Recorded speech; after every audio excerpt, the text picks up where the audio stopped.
You may not believe that poverty can push a man toward choices that make his heart pound with fear and tremble with hope at the same time. You may not believe that sometimes fate knocks on our door in ways no one could ever predict. But it is the truth. And this is the story of Mason Calloway. The alarm never woke him anymore. Mason's body had learned to rise before the sun, trained by something deeper than any clock could measure. Each morning at 4:15, his eyes would open to the sound of dry coughing from the small room next door. The cough was soft, almost apologetic, as if his daughter understood that her sickness was an inconvenience to the world. But to Mason, that cough was everything. It was the reason he breathed. It was the reason he existed. It was the sound that reminded him why he had to keep going when every fiber of his being screamed for him to give up. Ellie was 6 years old. She had crystal blue eyes that sparkled like morning dew on spring grass, and when she smiled, which was not often enough these days, the entire room seemed to brighten. She carried within her tiny chest a congenital heart condition that the doctors called complex and severe. The medical terminology meant nothing to Mason. All he understood was that his daughter's heart was broken in ways that only money could fix. $200,000. That was the price tag they had placed on her life. And Mason, he had nothing but a pair of calloused hands and a mountain of debt that pressed down on him like the sky itself was collapsing onto his shoulders. He walked into her room that morning, as he did every morning, careful to make his footsteps light so as not to disturb her fragile sleep. The walls were decorated with drawings she had made during her good days, colorful images of butterflies and rainbows, and a family standing in front of a house with a red door. In every drawing there were three figures: a tall man with brown hair, a small girl with yellow pigtails, an empty space where someone else should have been. Ellie had stopped drawing her mother 8 months ago. Mason sat on the edge of her bed, watching the gentle rise and fall of her chest. Each breath was a small victory.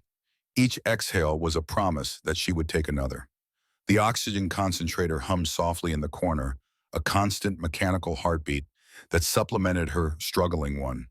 He reached out and brushed a strand of blonde hair from her forehead, and she stirred her eyes, fluttering open to find his face.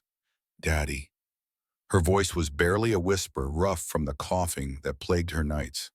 "Hey, princess, how are you feeling?" She considered the question with a seriousness that no 6-year-old should possess.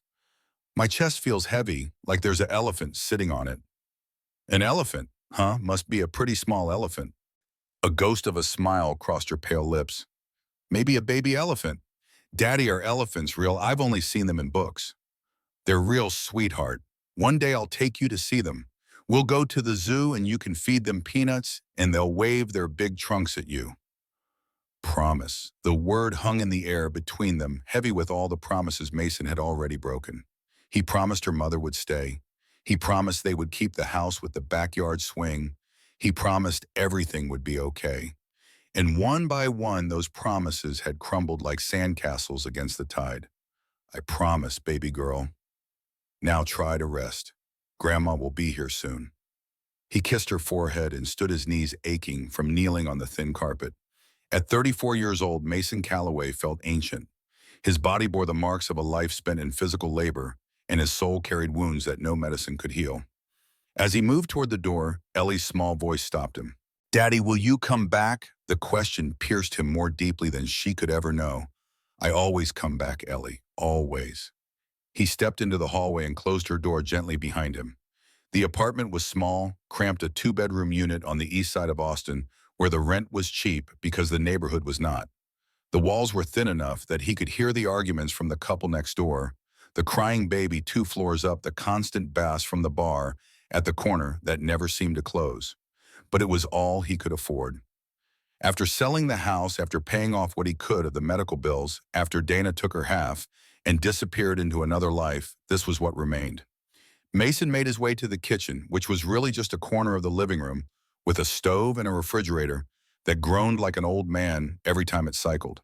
He put water on to boil and stared out the window at the gray Austin sky. The sun was beginning to rise, painting the horizon in shades of orange and pink, but the beauty was lost on him. All he could see was the stack of bills on the counter. All he could feel was the weight of time running out. His life had not always been this bleak. 3 years ago, Mason had been a different man living a different life. He had a small house in suburban Austin with a backyard where Ellie used to play. He had a steady job at Henderson's Auto Repair, where his skill with engines had earned him respect and decent pay. And he had Dana, the woman he met at a coffee shop when he was 26, the woman who laughed at his terrible jokes and made him believe in things like forever and always, and until death do us part. They were happy once, or at least Mason believed they were happy. They struggled like any young couple, pinching pennies and dreaming of better days, but they had each other. And when Dana told him she was pregnant, when they held Ellie for the first time in that hospital room with the fluorescent lights buzzing overhead, Mason thought he understood what life was supposed to be about. He thought he had figured out the secret that so many people spend their whole lives searching for. The first sign that something was wrong came when Ellie was 2. She would get tired more easily than other children, her lips sometimes turning a faint shade of blue during her naps.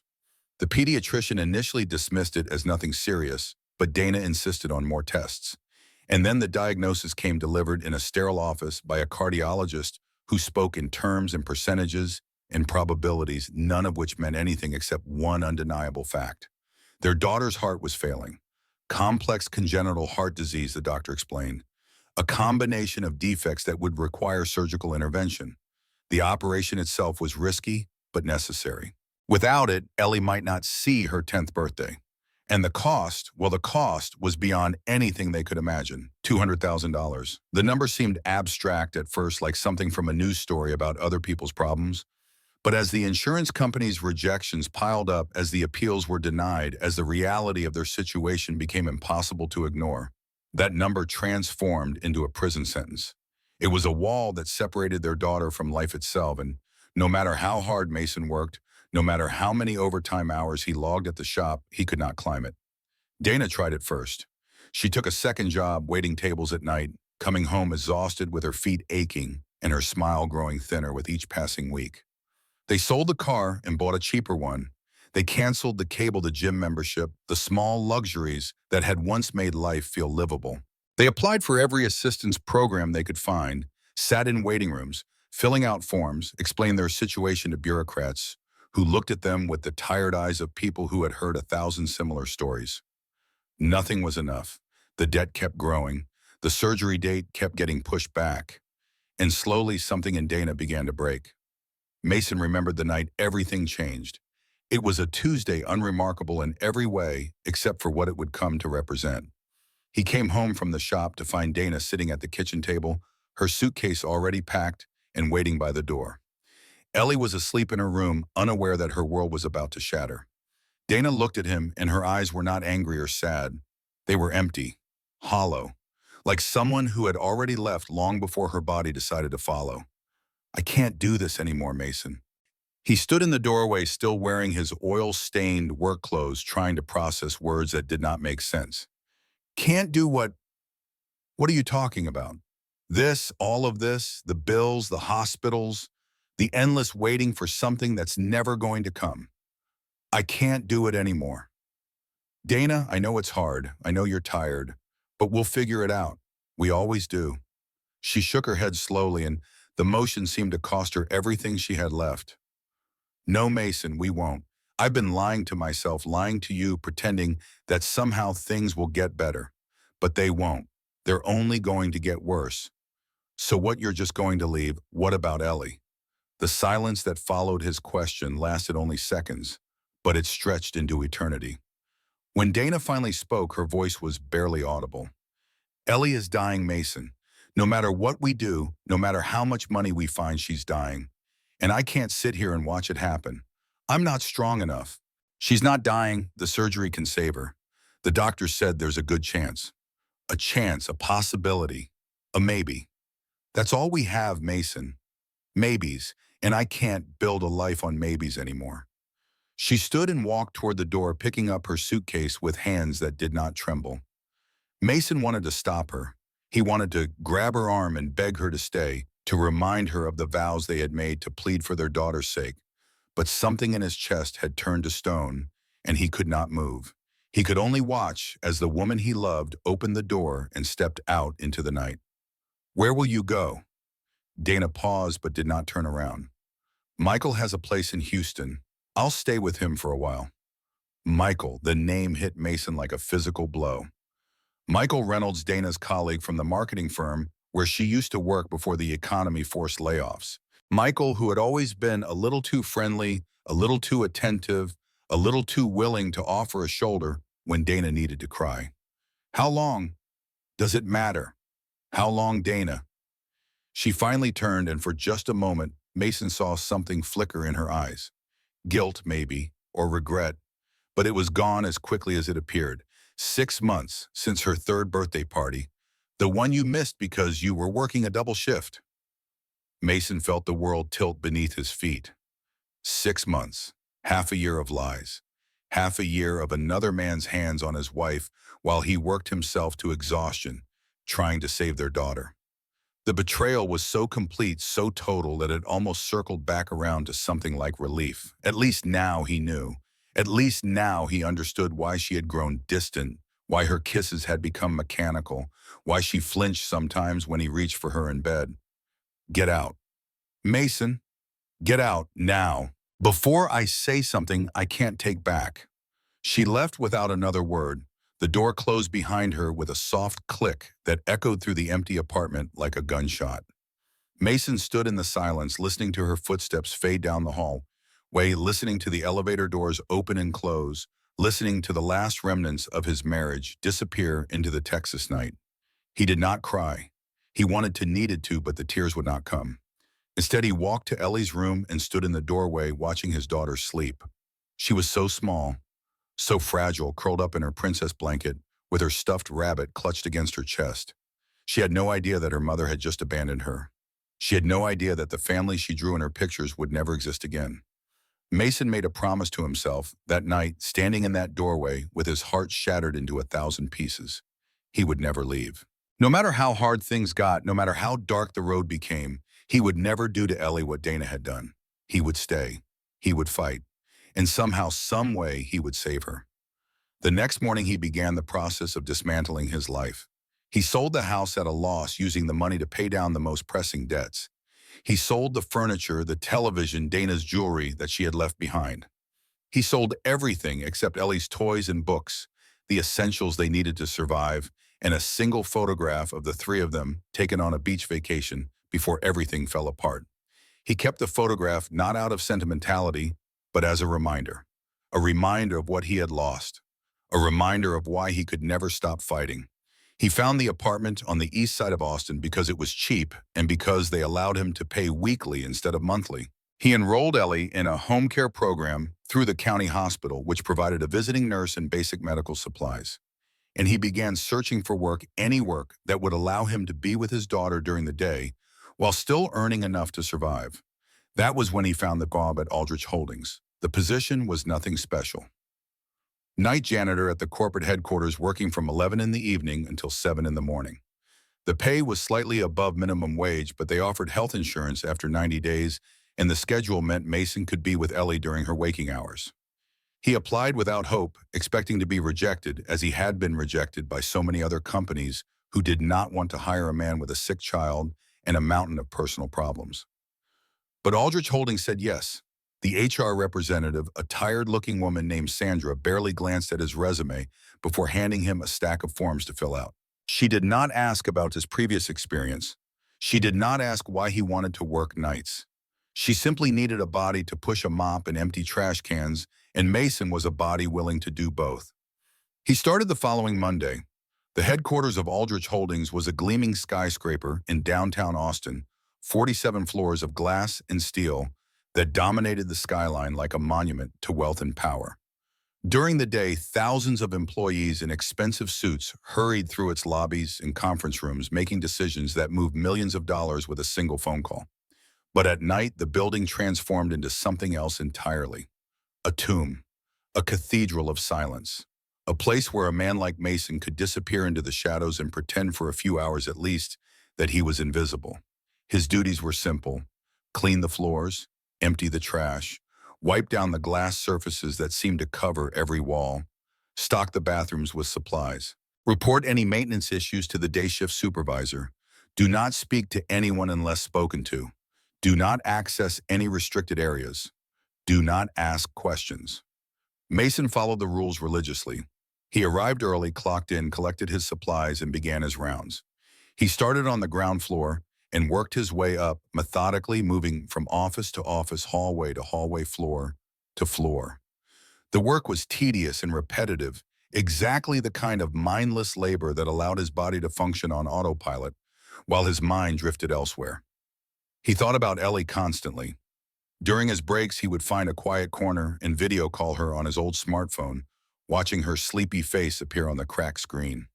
His mother, Lorraine, had moved in to help care for Ellie during the night, sleeping on the pull-out couch in the living room and waking every few hours to check on her granddaughter.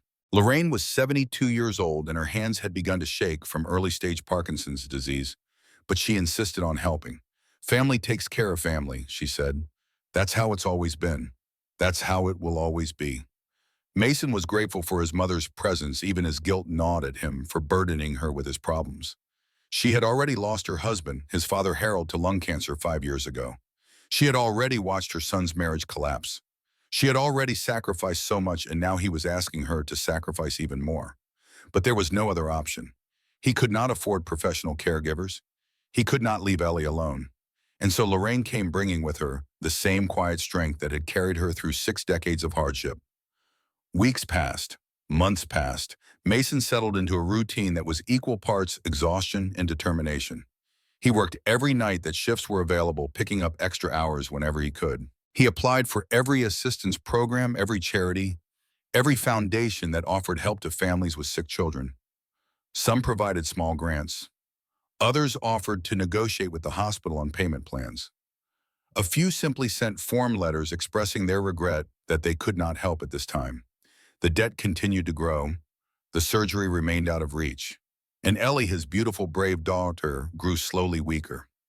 On good days, she would sit up in bed and color pictures or watch cartoons on the old tablet Mason had bought secondhand. She would ask questions about the world outside, about the zoo and the beach and the places she had seen only in books. She would laugh at his silly jokes and pretend to be asleep when he came to kiss her goodnight, only to giggle when he tickled her feet. On bad days, she could barely lift her head from the pillow. Her breathing would become labored, her skin pale and clammy, her eyes clouded with a fatigue that no amount of rest could cure. On those days, Mason would sit beside her bed and read stories aloud, his voice steady even as terror clawed at his insides. He would hold her small hand in his and tell her about all the adventures they would have when she got better, painting pictures with words of a future he desperately wanted to believe in. The worst moments came in the middle of the night when he was at work and his phone would buzz with a message from his mother. "Ellie is coughing again. Her lips are turning blue. Should I call the ambulance?" Each time Mason would feel his heart stop. Each time he would rush to find a quiet place to call home, praying that his daughter would answer in her small, tired voice. And each time the crisis would pass, leaving behind only the knowledge that the next one might not. 8 months into his job at Aldrich Holdings, Mason had become a ghost. He moved through the building unseen and unacknowledged, a shadow among shadows. The day shift employees barely knew he existed, and the few night security guards who crossed his path nodded in passing, but never stopped to chat. He was nobody. A janitor, a man with a mop and a bucket and a lifetime of regret. But there was one person who noticed him. Every night when Mason reached the 47th floor, the top floor of the building, he would see a light still burning in the corner office. Through the glass walls, he could make out a figure at a massive desk surrounded by papers and screens, working at hours when the rest of the world was asleep. The nameplate on the door read Caroline Aldrich, CEO, but Mason did not need the nameplate to know who she was. Everyone in Texas knew Caroline Aldrich. She was the sole heir to the Aldrich fortune, the daughter of William Aldrich, who had built the company from nothing into one of the largest financial corporations in the state. When William suffered a stroke 15 years ago, Carolyn had stepped in to run the empire at the age of 26. She had not only preserved her father's legacy, but expanded it, acquiring competitors, entering new markets, and turning Aldrich Holdings into a powerhouse that influenced everything from real estate to energy to technology. The rumors about her were endless. They said she could buy an entire town without blinking. They said she had fired an executive simply because he dared to look her in the eye. They said she had never smiled in front of any employee, never attended a company party, never shown an ounce of warmth or humanity. She was a machine, the rumors claimed, a beautiful, brilliant, terrifying machine that existed only to accumulate power and wealth. Mason had never spoken to her. He had never even been within 10 feet of her. When he cleaned the 47th floor, he was careful to avoid her office entirely, working quickly and quietly in the surrounding areas before moving on.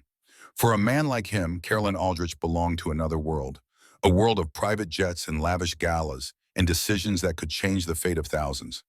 A world as distant from his cramped apartment and sick daughter as the stars were from the earth. He watched her sometimes, though. When he passed by the glass walls of her office, he would steal glances at the woman who controlled so much.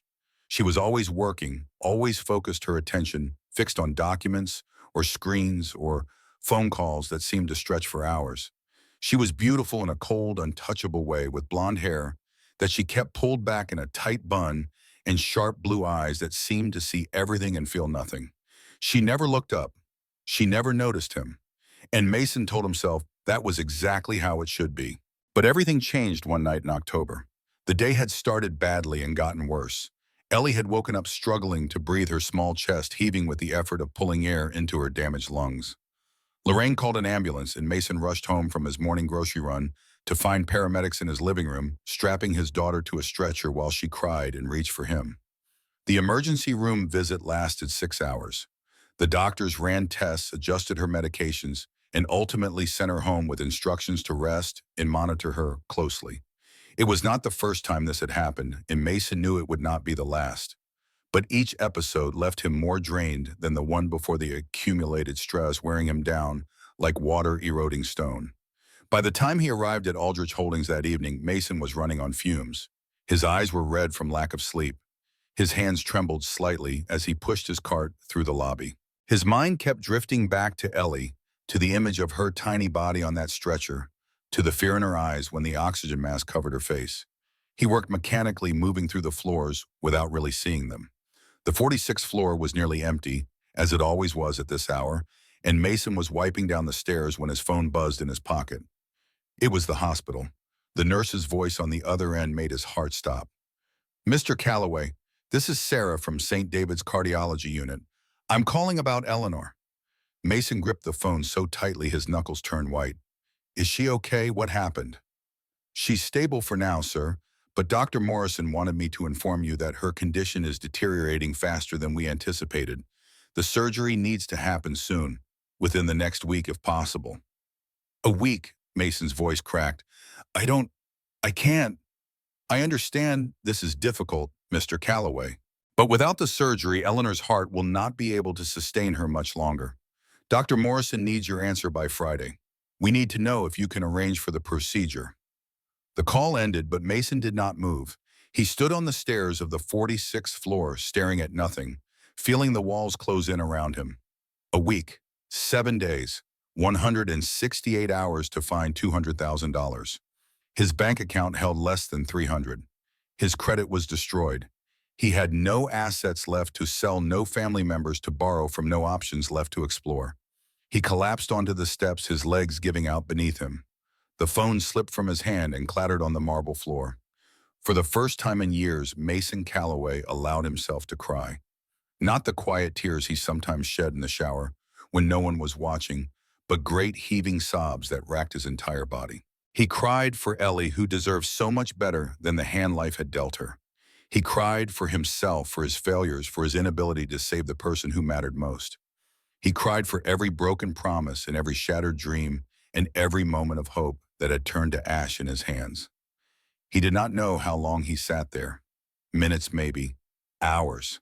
Time lost all meaning in the face of such complete despair. The building was silent around him, the only sound his own ragged breathing echoing off the marble walls. Then a voice cut through the darkness, cold, sharp, commanding. "What are you doing here?" Mason's head snapped up. Standing at the top of the stairs, silhouetted against the light from the 47th floor, was Caroline Aldrich. She looked exactly as she did every night through the glass walls of her office. A perfect black suit that probably cost more than his monthly rent. Blonde hair pulled back in that severe bun. Blue eyes that seemed to pierce straight through him. But there was something different in the way she was looking at him now. Not anger, not disgust, something closer to curiosity. Mason scrambled to his feet, hastily wiping the tears from his face. His heart was pounding, his mind racing with explanations and excuses that all seemed inadequate. "I'm sorry, ma'am. I'll get back to work right away. It won't happen again." He bent down to grab his phone from the floor, avoiding her gaze like a child caught doing something forbidden. Every instinct screamed at him to run to escape this encounter before it cost him his job. He could not afford to be fired. He could not afford another failure. But Caroline did not leave. She stood at the top of the stairs, watching him with those unreadable eyes, making no move to return to her office. "You work the night shift." It was not a question. Mason nodded anyway. "Yes, ma'am. Mason Calloway. I've been here 8 months." She descended the stairs slowly, her heels clicking against the marble with each step. The sound was deliberate, measured like everything else about her. When she reached the landing where he stood, she stopped close enough that he could smell her perfume. Something expensive and floral, entirely out of place in the antiseptic silence of the stairwell. "You were crying." Mason felt his face flush with shame. "I received some difficult news, ma'am. Personal matter. It won't affect my work." "What news?" The question caught him off guard. In 8 months at Aldrich Holdings, no one had ever asked Mason a personal question. No one had ever shown the slightest interest in his life outside these walls. And yet, here was the CEO herself, the most powerful woman in Texas, standing in a stairwell at midnight, asking about his problems. He should have deflected. He should have given some vague answer and excused himself to continue cleaning. That was the safe option. That was what any sensible employee would do. But Mason was tired. Tired of carrying everything alone. Tired of pretending he was fine when he was falling apart. And something in Caroline's gaze, something beneath the ice, made him answer honestly. "My daughter is sick, ma'am. Heart condition. She needs surgery, and I can't afford it. The hospital called tonight to say she doesn't have much time left." The words hung in the air between them. Mason waited for Caroline to nod politely and walk away to dismiss his problems as none of her concern, to return to her world of billions and leave him to his mop and bucket. Instead, she said nothing. She simply looked at him, her expression unreadable, as if she were solving a complex equation in her head. "How much does the surgery cost?" $200,000, ma'am. Insurance won't cover it." "And how old is your daughter?" "6. Her name is Eleanor." Something flickered in Caroline's eyes at the name, but it was gone before Mason could identify it. She continued to study him, her gaze moving over his face like she was cataloging every detail for future reference. "Tomorrow morning, 7 o'clock, my office." Mason blinked. "Ma'am?" "Do not make me repeat myself, Mr. Calloway. 7 o'clock. Do not be late." She turned and walked back up the stairs, her heels echoing through the empty space until she disappeared through the door to the 47th floor. Mason stood rooted to the spot, his mind struggling to process what had just happened. Had he just been fired? Promoted something else entirely? The encounter made no sense. Caroline Aldrich did not speak to janitors. She did not ask about their daughters or invite them to her office. She existed in a different universe, separated from people like Mason by barriers of wealth and status that were never meant to be crossed. And yet she had looked at him, really looked at him. Not through him, not past him, but directly into his eyes with an intensity that made his skin prickle. Mason finished his shift in a daze. He went through the motions of cleaning, but his mind was elsewhere, replaying the conversation over and over. By the time he clocked out and headed home, the sun was beginning to rise over Austin, painting the sky in shades of orange and pink that he was too distracted to appreciate. He found his mother asleep on the couch, the television murmuring softly in the background. Ellie was still resting, her door closed, the hum of her oxygen concentrator audible through the thin walls. Mason checked on her, briefly confirming that she was breathing steadily, that her color was okay, that no new crisis had emerged during the night. Then he sat in his bedroom and stared at the ceiling, waiting for morning. At 6:30, he showered and dressed in the nicest clothes he owned. A white button-down shirt that had started to fade from too many washes, a pair of dark pants that he normally reserved for job interviews, shoes that he had polished the night before trying to remove scuffs that refused to disappear. He looked at himself in the cracked bathroom mirror and saw a tired man staring back, bags under his eyes, lines on his face that had not been there a few years ago, a body that was beginning to show the wear of too much stress and too little care. Not exactly the image of someone ready to meet with a billionaire CEO, but he had no choice. He had nothing to lose. At 6:45, Mason kissed his daughter goodbye and told his mother he had an appointment. Lorraine looked at him with curious eyes but did not ask questions. She had learned long ago that her son would share when he was ready, and pushing would only make him retreat further into himself. The bus ride downtown took 20 minutes. Mason sat in the back watching the city wake up around him, wondering what awaited him on the 47th floor of Aldrich Holdings. The optimistic part of his brain suggested that maybe, just maybe, Caroline Aldrich wanted to help. Maybe she had been moved by his story and wanted to offer some kind of assistance. Rich people did that sometimes, didn't they? Philanthropy, charity? But the realistic part of his brain, the part that had been battered by years of disappointment, told him to expect nothing. Best case scenario, she wanted to discuss some work-related matter that had nothing to do with Ellie.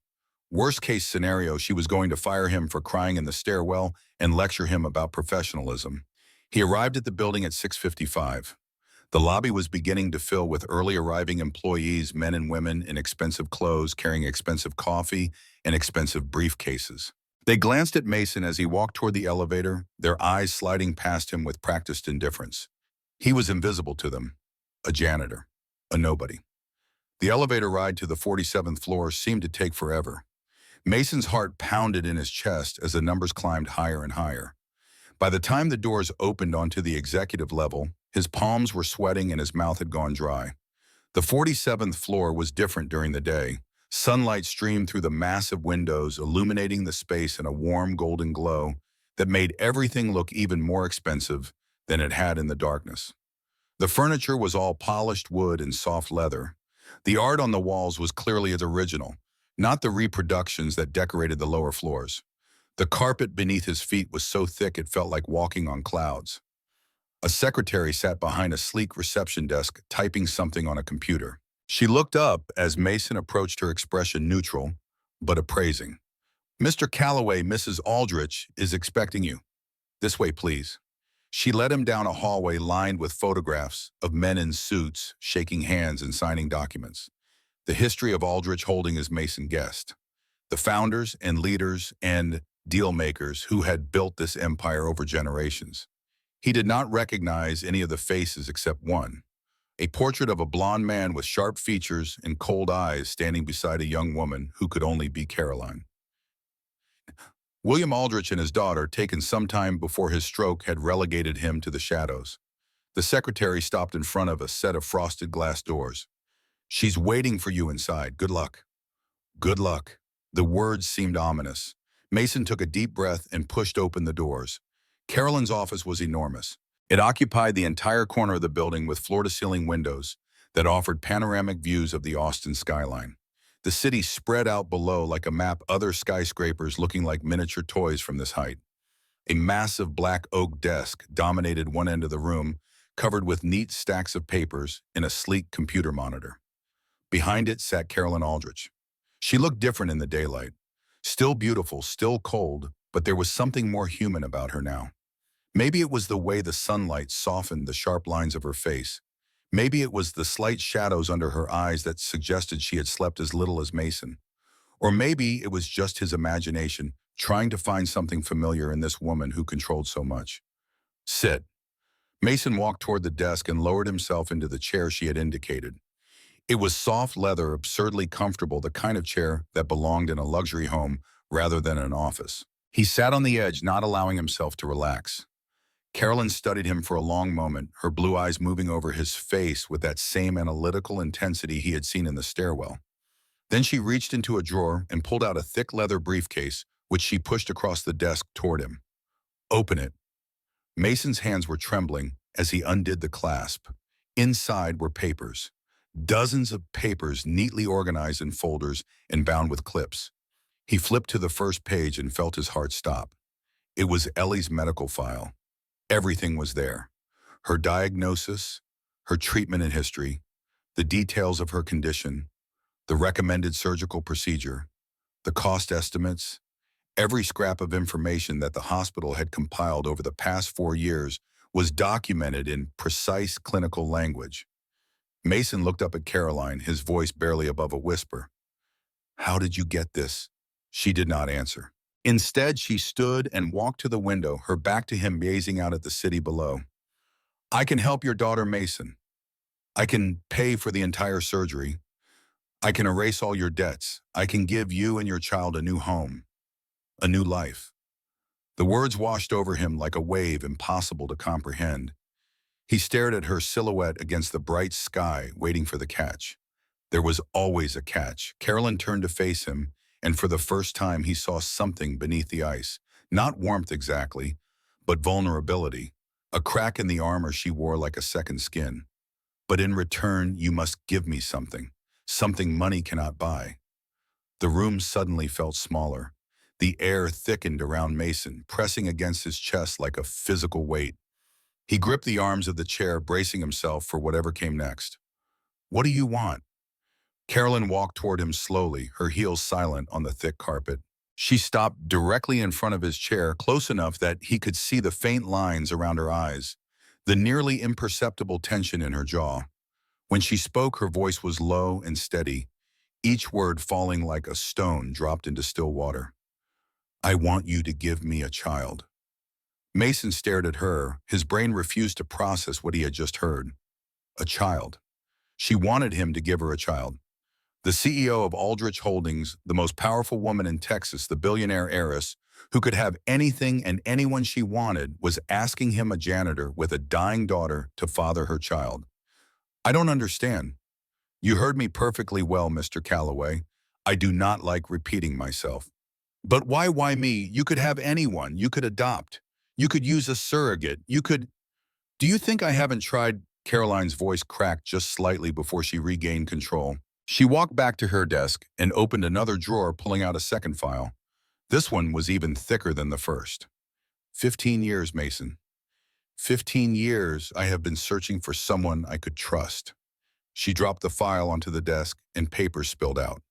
Photographs, contracts, investigation reports, background checks, the detritus of failed relationships and betrayed trust. The first was a lawyer from Dallas, handsome, charming, perfect on paper.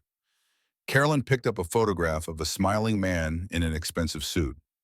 2 weeks before our engagement, I discovered he had secretly signed a deal with a rival firm. He was going to use the marriage to gain access to my company's confidential information. She tossed the photograph aside and picked up another. The second was a doctor. Respectable, brilliant. Everyone said he was perfect for me. What they didn't say was that he was simultaneously dating 3 other women, all of them wealthy, all of them searching for love, just like I was. Another photograph, another betrayal. Mason watched as Caroline cycled through the file, her voice growing harder with each story. The third was Richard Mercer, son of a prestigious family, old money, impeccable reputation. We were engaged for 8 months. I thought he was different. I thought he actually cared about me, not my fortune. She paused, and for a moment the mask slipped. Mason saw pain in her eyes, raw and unhealed, before she buried it again beneath the ice.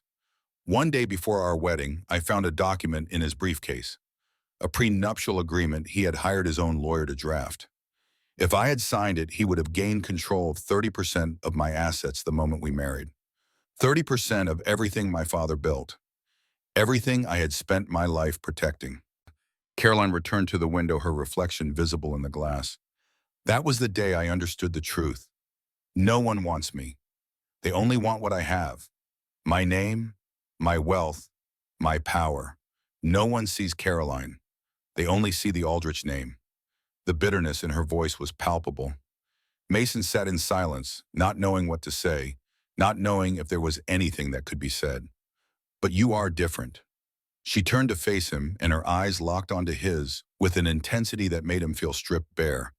You are the only person in this building who has never wanted anything from me. You don't flatter me. You don't try to get close. You avoid looking at me whenever I pass by. I thought it was fear at first. But it isn't, is it? It's simply that you don't care who I am. I didn't think it was my place to look, ma'am. Exactly, that's honesty. And honesty in my world is rarer than diamonds. Carolyn walked toward him again, but this time she sat down in the chair beside his rather than standing above him. It was the first time he had ever seen her at eye level, and somehow it made her seem more human. less like a statue and more like a woman. I have been watching you for 8 months, Mason. You work hard. You never complain. You never steal, not even a pen. You come to work every night, even when you're exhausted, even when your daughter is sick, even when anyone else would have given up.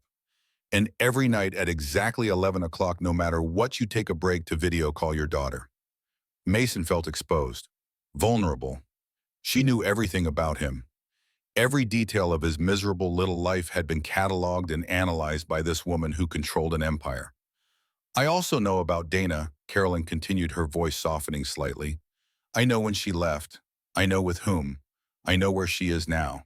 And I know that you have never said one bad word about her in front of your daughter. No matter what she did to you, no matter how much she deserved your hatred. Ellie doesn't need to know, Mason said, his voice barely audible. She's lost enough already. Carolyn looked at him for a long moment, and something in her expression shifted. It was not warmth, not exactly, but something close to respect. That is why I chose you. You are not perfect. You are not wealthy. You are not powerful. But you are decent. And in a world full of liars and schemers and people who would sell their own mothers for the right price, decency is the most valuable thing I have ever encountered. She stood and returned to her desk, pulling out a contract from yet another drawer. The papers were covered in dense legal text paragraphs and clauses and terms that would have taken a team of lawyers to decipher. This is what I am offering, Mason. I will pay for your daughter's surgery. All $200,000 immediately. I will pay off your remaining debts, every last penny. I will provide you with a new apartment in a safe neighborhood with good schools. I will set up a trust fund for Eleanor's future care and education. And in exchange, she placed the contract on the desk between them. In exchange, you will give me a child. You will not be involved in its upbringing. You will not have any legal claim to it. You will sign documents absolving yourself of all paternal rights and responsibilities. Once the child is born, you will disappear from my life with enough money to start over, and we will never speak of this arrangement again. Mason stared at the contract. His mind was racing, trying to process the enormity of what she was proposing. It was insane, impossible, the kind of thing that happened in movies, not in real life. And yet somewhere in the back of his mind, a voice was whispering. A voice that sounded like his mother, like his father, like every person who had ever told him that a man's got to do what a man's got to do. Why do you need a biological child? Mason asked, grasping for something concrete to focus on. Why can't you adopt? Because this isn't about having a child to love, Carolyn said, and for a moment the mask dropped completely. This is about survival. She pulled out another document, this one bearing the official seal of Aldrich Holdings. My father built this company from nothing. He sacrificed everything for it. His health, his marriage, his relationship with me. And when he had his stroke, when he became unable to run the company himself, he left it to me. His only child, his legacy. She pointed to a paragraph in the document highlighted in yellow. But he also left this, a provision in the company charter that gives the board of directors the right to challenge my leadership if I fail to produce an heir by the age of 45. They wanted to ensure the Aldrich bloodline would continue. They wanted to make sure the company would always stay in family hands. Mason read the paragraph, struggling to understand the legal jargon. And if you don't have an heir, then the board can vote to remove me as CEO. They can sell the company piece by piece to the highest bidder. Everything my father built, everything I have spent my entire adult life protecting will be dismantled and distributed among shareholders who care nothing for his vision. Can't you fight it? Challenge the provision in court? I've tried. My lawyers have tried. The provision is ironclad. My father made sure of that. Carolyn's voice was bitter. He thought he was protecting the family legacy. Instead, he created a ticking time bomb. How old are you now? 41. I have 4 years left to produce an heir, but... She hesitated, and Mason saw something flash across her face. Pain, fear, something she didn't want to admit. But what? Carolyn took a deep breath. I've been pregnant twice before. Both times ended in miscarriage. The doctors say my chances of carrying a pregnancy to term are extremely low, but not impossible. She looked at him, and for the first time, Mason saw the desperation beneath the ice, the loneliness, the terror of watching everything she had worked for slip through her fingers. You are my last chance, Mason. Not because I believe you are special or chosen or any other romantic nonsense, but because you are the only man I have ever met who has nothing to gain from deceiving me. You need money to save your daughter. I need a child to save my company. It is a simple transaction, nothing more. A simple transaction. The words echoed in Mason's head, as if creating a life could ever be simple, as if the act of fathering a child could ever be reduced to business terms. But was it really so different from what he was already doing? Every night he sold his labor to this company in exchange for money. He traded hours of his life for numbers on a paycheck that barely covered his rent. The only difference was the product being exchanged. What if I refuse? Caroline tilted her head, her expression unchanged. Then you walk away. This conversation never happened. You continue working as a janitor, and I continue searching for someone else. And your daughter, she paused, letting the implication hang in the air. That is not my concern. I am offering you a business deal, Mason, not charity. The words were cold, clinical, devoid of empathy, and yet Mason understood them in a way that surprised him. Carolyn Aldrich was not a monster. She was simply someone who had learned that emotions were a luxury she could not afford. Someone who had been betrayed so many times that trust had become a foreign concept. Someone who lived in a world where every relationship was a transaction and every kindness was a trap. In that moment, he pitied her. Despite her billions, despite her power, despite everything she had achieved, Caroline Aldrich was more alone than he had ever been. At least Mason had Ellie. At least he had his mother. At least he had someone who loved him for who he was, not what he could provide. Carolyn had no one. I need time to think. She nodded as if she had expected this response. You have 24 hours. After that, this offer expires and we never speak of it again. She stood and walked to the door, holding it open for him. The message was clear. The meeting was over. Mason rose from his chair, his legs unsteady beneath him. He walked toward the door, passing close enough to Caroline that he could smell her perfume again. Roses and something darker, something that reminded him of autumn leaves and distant memories. At the threshold, he paused and turned back to face her. Why are you telling me all this? The board provision, the miscarriages, everything. You don't know me. I could go to the press. I could tell everyone. Carolyn met his gaze without flinching. You could, but you won't. How do you know? Because you are a decent man, Mason Calloway, and decent men don't betray people who are trying to help their dying daughters. She was right. He hated that she was right. But she was. Mason walked out of the office, past the secretary, past the photographs on the walls, past everything that represented a world he had never belonged to. He rode the elevator down in silence, his mind churning with questions and doubts and impossible choices.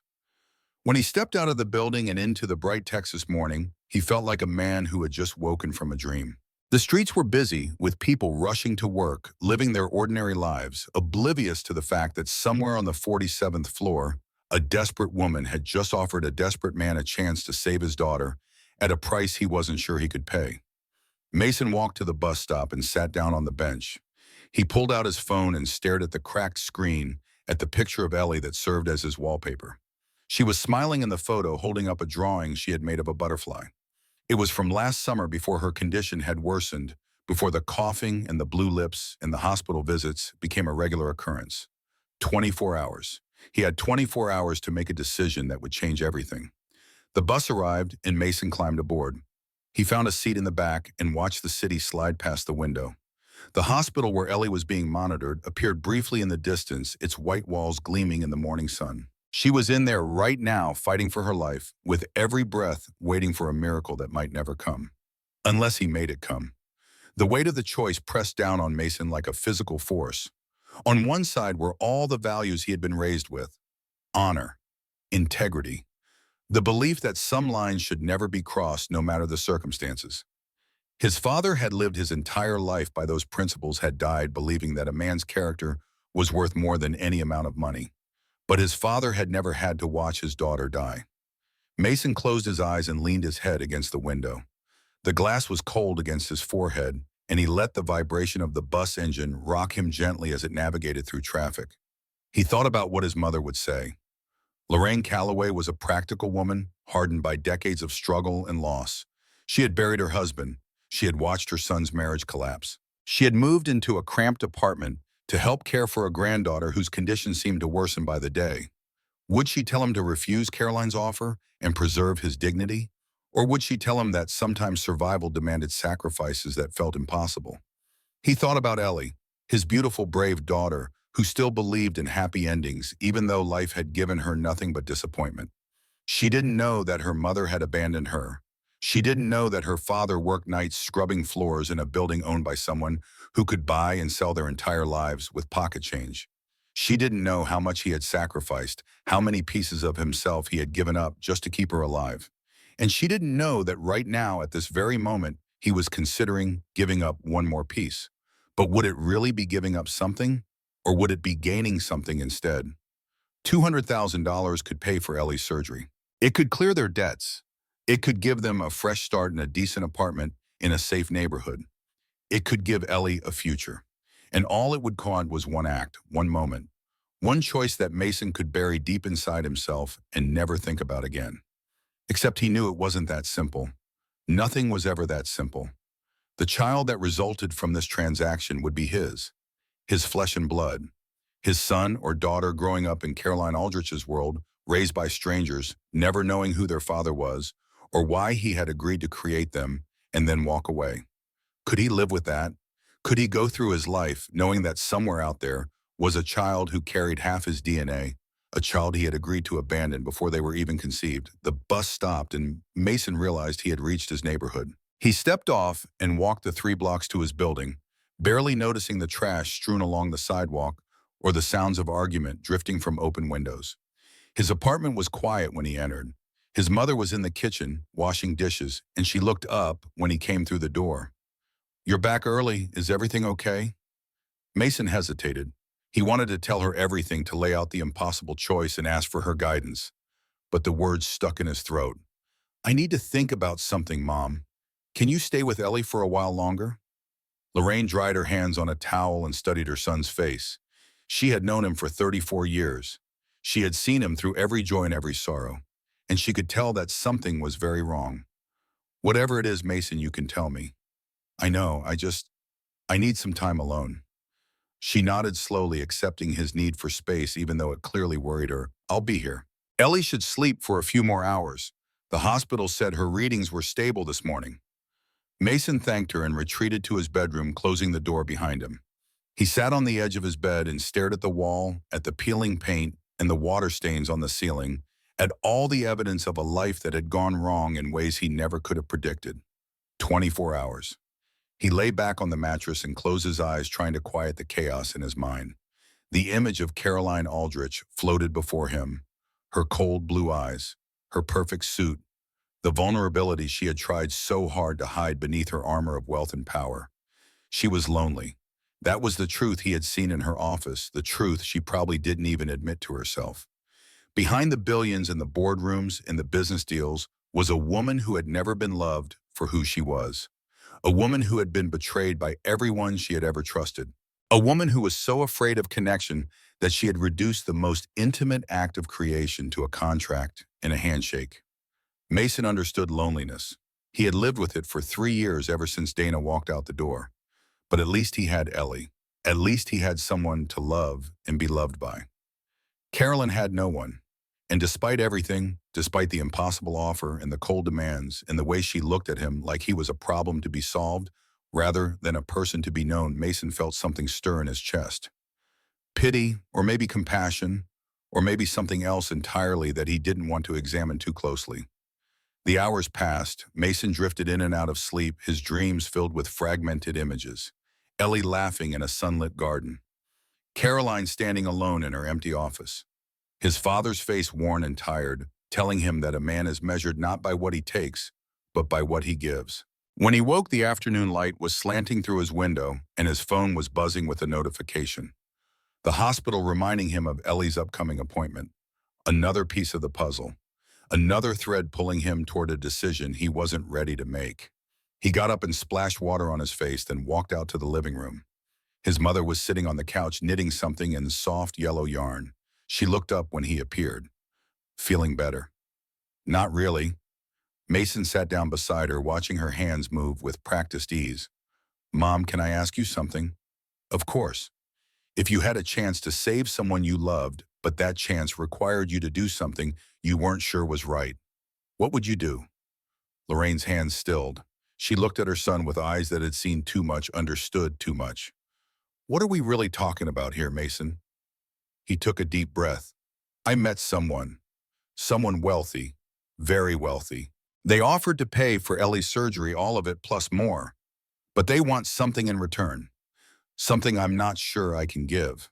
Is it illegal? No. Will it hurt anyone? Mason thought about the question. Would it hurt anyone? Carolyn would get what she wanted. Ellie would get what she needed. The only one who might be hurt was the child, the one who would never know their father, the one who would grow up wondering why they had been created through a transaction rather than love. But did that count as hurt? Children were born into worse circumstances every day. At least this one would have wealth, security, opportunity. I don't know, he finally admitted. I don't know if it will hurt anyone or not. Lorraine set down her knitting and took her son's hands in hers. Her grip was weaker than it used to be, the tremors from her Parkinson's making her fingers shake slightly, but her voice was steady. You know what your father died of, don't you? Lung cancer. He worked at the shop too long breathing in all those fumes. That's the medical answer, but the real answer is that he died of principles. Lorraine's eyes grew distant, remembering. Your father was the kindest man I ever knew. He never cheated anyone. He never took shortcuts. He never compromised, not once, not even when it would have made our lives easier. She paused and her voice grew thick with emotion. And he died in the cheapest hospital room they had because we couldn't afford better care. He died surrounded by machines instead of family because I had to work that night to cover the bills. He died alone, Mason. The most decent man I ever knew, and he died alone because he was too proud to accept help when it was offered. Mason felt tears prick at his eyes. He remembered those final days, the sterile smell of the hospital, the beeping monitors, his father's hand, thin and fragile, gripping his with surprising strength. I loved your father, Lorraine continued. I respected him, I was proud of him, but sometimes in the middle of the night when I can't sleep, I wonder if he had been a little more flexible, a little more willing to bend. Would he still be here? Would he be sitting beside me now, watching his granddaughter grow up? She squeezed Mason's hands. I don't know what this person wants from you. I don't know if it's right or wrong, but I know one thing. She turned her head toward Ellie's room, where the soft hum of medical equipment could be heard through the wall. That child in there is all we have left. She's the last piece of our family, the last hope for our future. And if there's a way to save her, a way that doesn't require you to sell your soul to the devil. She met his eyes, her gaze fierce and determined. Then think very carefully before turning it down. Mason sat in silence, absorbing his mother's words. She had not told him what to do. She had simply given him permission to consider options he might otherwise have dismissed. Was that what he needed, permission? The rest of the evening passed in a blur. Mason checked on Ellie, who was awake and asking for stories. He read to her for an hour, letting the familiar rhythms of fairy tales and happy endings carry them both to a place where problems had solutions and heroes always saved the day. When she finally fell asleep, her small hand curled around his finger. Mason stood by her bed and watched her breathe. In and out, each breath a tiny miracle. He thought about Caroline's offer, $200,000, a new home, a fresh start, all for the price of one act, one choice, one crossing of a line that could never be uncrossed. And he thought about what his mother had said, about principles, about flexibility, about the difference between surviving and living. His father had been a good man, the best man Mason had ever known. But his goodness had not saved him. It had not protected him from disease or poverty or the cruel indifference of a world that cared nothing for honor. Mason loved his father. He wanted to be like him. But he did not want to die like him. And he did not want Ellie to grow up without a father because he had been too proud to accept help when it was offered. The decision crystallized in his mind with sudden clarity. It was not a choice between right and wrong. It was a choice between two kinds of sacrifice. He could sacrifice his principles and save his daughter, Or he could preserve his principles and watch her die. Put like that, there was really only one answer. Mason walked to the window and looked out at the Austin night. The city lights glittered against the darkness, millions of people living their lives, making their choices, carrying their burdens. Somewhere out there in her massive office on the 47th floor, Caroline Aldrich was waiting for his answer. He pulled out his phone and found the business card her secretary had given him, the personal number of the most powerful woman in Texas. His thumb hovered over the call button for a long moment. Then he pressed it. The phone rang 3 times before she answered. "Have you made your decision?" Her voice was exactly as he remembered. Cold, controlled, giving nothing away. Mason took a deep breath and looked at Ellie's closed door, imagining his daughter sleeping peacefully behind it, her damaged heart struggling with every beat. "Yes, I agree." Silence stretched across the line. Then Caroline's voice came again, unchanged in tone, despite the magnitude of what he had just agreed to. "Tomorrow morning, 8 o'clock, I will send someone to pick you up." The call ended before he could say anything else. Mason stood in the darkness, the phone still pressed to his ear, feeling as if he had just stepped off a cliff and was now falling through empty space. He had made his choice. There was no going back. The car arrived at exactly 8 o'clock the next morning, a sleek black Mercedes with tinted windows that looked completely out of place in his rundown neighborhood. The driver stepped out and opened the rear door without saying a word. Mason had been awake since before dawn. He had showered, put on his best clothes, and sat in the kitchen drinking coffee he couldn't taste, waiting for the sun to rise and his new life to begin. Before leaving, he stopped in Ellie's room. She was still sleeping, her breathing shallow but steady. He leaned down and kissed her forehead, inhaling the familiar scent of her shampoo, memorizing the feeling of her warm skin against his lips. "I'm doing this for you," he whispered. "Everything I'm doing is for you." He told his mother he had an important meeting and would be back later. Lorraine watched him go with worried eyes, but she did not ask questions. She trusted her son to do what was necessary, even when she didn't know what that was. The Mercedes glided through the streets of Austin like a shark moving through water. Mason sat in the back watching the familiar landmarks of his life pass by the window. The grocery store where he bought Ellie's medicine. The park where he used to take her to feed the ducks before she got too sick to leave home. The bus stop where he waited every night for the ride to work. Soon those landmarks gave way to something else. The buildings grew taller, the streets wider, the people better dressed. And then they were in Westlake Hills, the most exclusive neighborhood in Austin, where mansions hid behind tall gates and security cameras tracked every movement. The car turned onto a private road that wound through perfectly manicured grounds. Oak trees lined the path, their branches creating a canopy of green that filtered the morning sunlight. At the end of the road stood a mansion that made Mason's breath catch in his throat.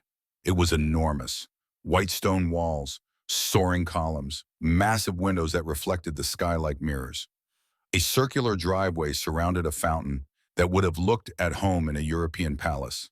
The building was 3 stories tall with wings that extended in both directions and grounds that seemed to stretch to the horizon. This was where Caroline Aldrich lived. This was the world she inhabited. And for the next however long, this was where Mason would be. The driver opened the door and Mason stepped out into a reality that felt like a dream. A woman in a housekeeper's uniform was waiting at the front entrance, her face neutral and professional. "Mr. Calloway, I'm Margaret. Mrs. Aldrich is waiting for you in the sitting room. This way, please." Mason followed her through the front door and into an entry hall that made his apartment look like a closet. Marble floors stretched in every direction, polished to such a shine that he could see his reflection in them. A crystal chandelier hung from the ceiling, its 1,000 facets catching the light and scattering rainbows across the walls. Oil paintings lined the corridor, each one probably worth more than everything Mason had ever owned combined. The air was cool and still, carrying the faint scent of flowers from arrangements placed strategically throughout the space. But beneath the beauty, there was something else. Something empty. Something cold. No laughter echoed through these halls. No voices called from room to room. No evidence of life or warmth or human connection anywhere Mason looked. Margaret led him through a series of rooms, each more opulent than the last, until they reached a sitting area near the back of the house. Floor-to-ceiling windows overlooked a manicured lawn that sloped down to a pool so blue it hurt to look at. Beyond the pool, the city of Austin spread out in the distance, its skyline looking small and insignificant from this height. Carolyn was sitting in a high-backed chair near the fireplace, a cup of tea in her hand. She wore a light gray dress that accentuated her figure without revealing anything, and her blonde hair hung loosely around her shoulders instead of in its usual severe bun. The effect was startling. She looked almost human. "Sit," she said, gesturing to the chair across from her. Mason sat. The cushion was incredibly soft, molding to his body like it had been designed specifically for him. Everything in this house seemed designed to maximize comfort, yet nothing about the situation felt comfortable at all. "Have you eaten breakfast?" The question caught him off guard. "No, ma'am." Carolyn nodded to Margaret, who disappeared through a doorway. A few minutes later, she returned with a rolling cart loaded with food. Fresh toast, fruit, pastries.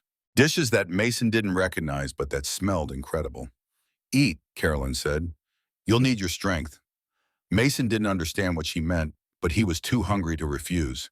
He picked up a slice of toast and began eating, trying to keep his movements polite and controlled despite the urge to devour everything in sight. Carolyn watched him eat without touching any food herself. Her blue eyes tracked his every movement, cataloging details, analyzing behavior. He felt like a specimen under a microscope. "Today will be a day of preparation," she said when he had finished. "Dr. Harrison Cole will arrive this afternoon to perform a complete health examination, blood tests, physical evaluation, everything necessary to ensure you are fit for what lies ahead."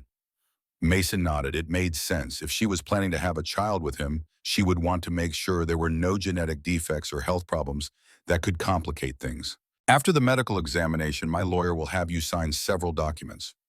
Non-disclosure agreements, legal releases. Everything will be explained to you in detail. If you break any of the terms, you will face severe legal consequences. Do you understand?" "Yes." "Good."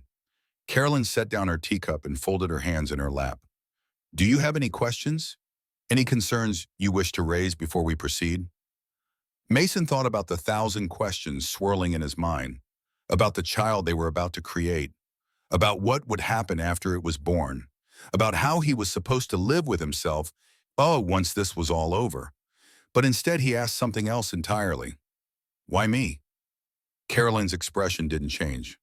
"I believe I explained that in my office." "You explained why you ruled everyone else out, but you didn't explain why you chose me specifically. There must be thousands of decent men in Texas. Why a janitor who cleans your floors?" For a long moment, Carolyn didn't answer. She turned her gaze toward the window, looking out at the perfect lawn and the sparkling pool and the city glittering in the distance. "Because you have something I have never had," she finally said. "Something I have wanted my entire life." "What?" She turned back to face him, and for just a moment the mask slipped. Beneath the ice, Mason saw something raw, something painful, something that looked almost like longing. "Someone who loves you without wanting anything in return." The words hung in the air between them. Mason thought of Ellie, of her small hand in his, of the way she looked at him like he was the center of the universe. He thought of his mother, who had given up her comfortable retirement to help him care for his daughter. He thought of all the people who had stood by him even when he had nothing to offer in return. And he understood, perhaps for the first time, just how impoverished Caroline Aldrich really was. "I hope you find that someday," he said quietly. "I hope someone loves you the way you deserve to be loved." Carolyn stared at him, her blue eyes wide with something that might have been shock. Then she blinked, and the mask snapped back into place. "I didn't bring you here for sentiment, Mr. Calloway. I brought you here to fulfill a contract. Shall we proceed?" Mason nodded, accepting the deflection for what it was. She wasn't ready to be seen. Maybe she would never be ready, but that was not his concern. He was here for Ellie. He was here to save his daughter. Whatever else happened was beyond his control. The rest of the day passed in a blur of medical tests and legal documents. Dr. Cole arrived at noon with a team of nurses and equipment that looked like it belonged in a hospital rather than a private home. They drew blood. They checked his heart. They asked questions about his family history, his diet, his lifestyle, his past relationships. Mason answered everything, honestly feeling more exposed with each passing hour. When the medical team finally left, the lawyers arrived. Three of them all in identical dark suits, all carrying briefcases bulging with papers. They led Mason to a formal conference room and proceeded to walk him through a stack of documents that seemed to grow taller every time he looked at it. The non-disclosure agreement was the first and most important. It stated in no uncertain terms that Mason could never reveal the nature of his arrangement with Caroline Aldrich to anyone. Not the press, not his family, not future partners, not anyone ever under penalty of financial ruin and criminal prosecution. The paternity waiver came next. It stated that Mason was voluntarily surrendering all legal rights to any child resulting from his relationship with Caroline. He would have no claim to custody, visitation, or involvement of any kind. He would be a stranger to his own offspring forever and completely. The financial agreement followed. It outlined exactly what Mason would receive in exchange for his participation. $200,000 for Ellie's surgery transferred immediately. Payment of all outstanding debts. A new apartment in a safe neighborhood. A trust fund for Ellie's future care.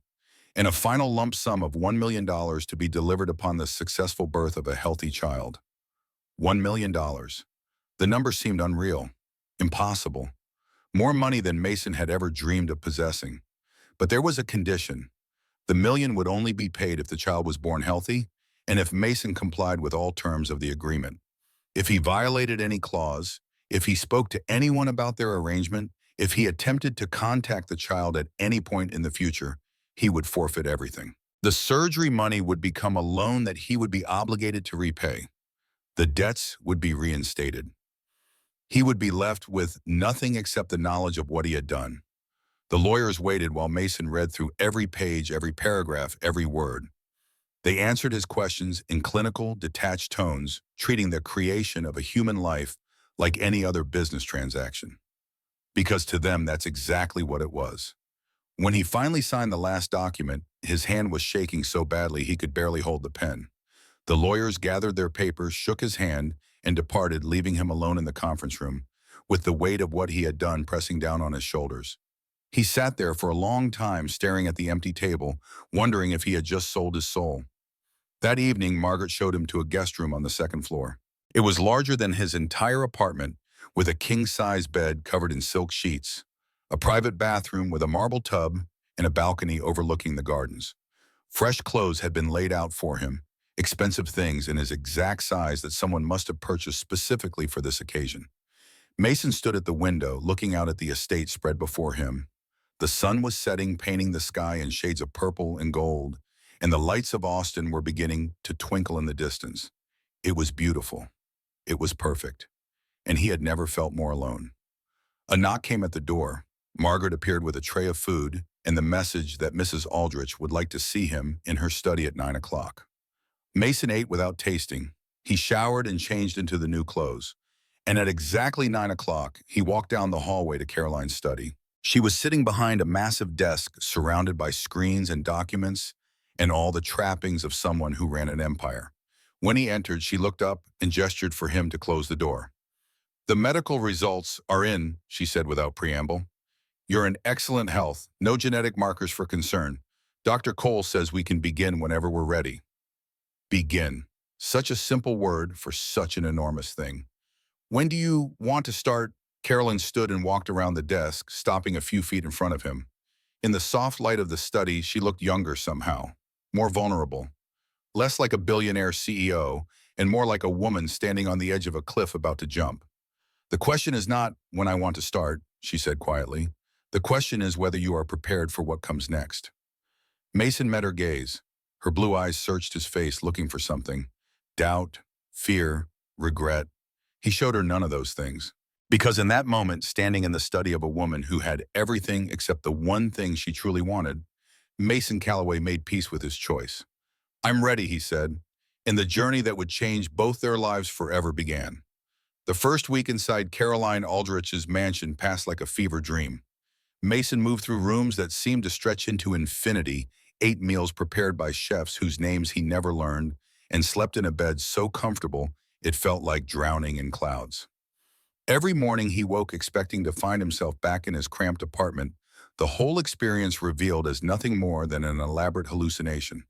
But every morning the silk sheets reminded him that this was real. All of it was terrifyingly real. During the days, Carolyn vanished into her world of meetings and conference calls and decisions that moved millions. She would leave before dawn and return after dark, her heels clicking against the marble floors as she passed through the house like a ghost. Sometimes Mason caught glimpses of her through doorways, phone pressed to her ear, voice sharp and commanding as she navigated whatever crisis had emerged that hour. In those moments, she seemed untouchable, unreachable, a creature from another dimension entirely. But the nights were different. The nights belonged to the arrangement. Mason had expected something clinical, mechanical, a transaction conducted with the same cold efficiency that characterized everything else in Carolyn's world. He had prepared himself to be used and discarded, a tool for achieving an objective rather than a person to be considered. What he found instead was something far more complicated.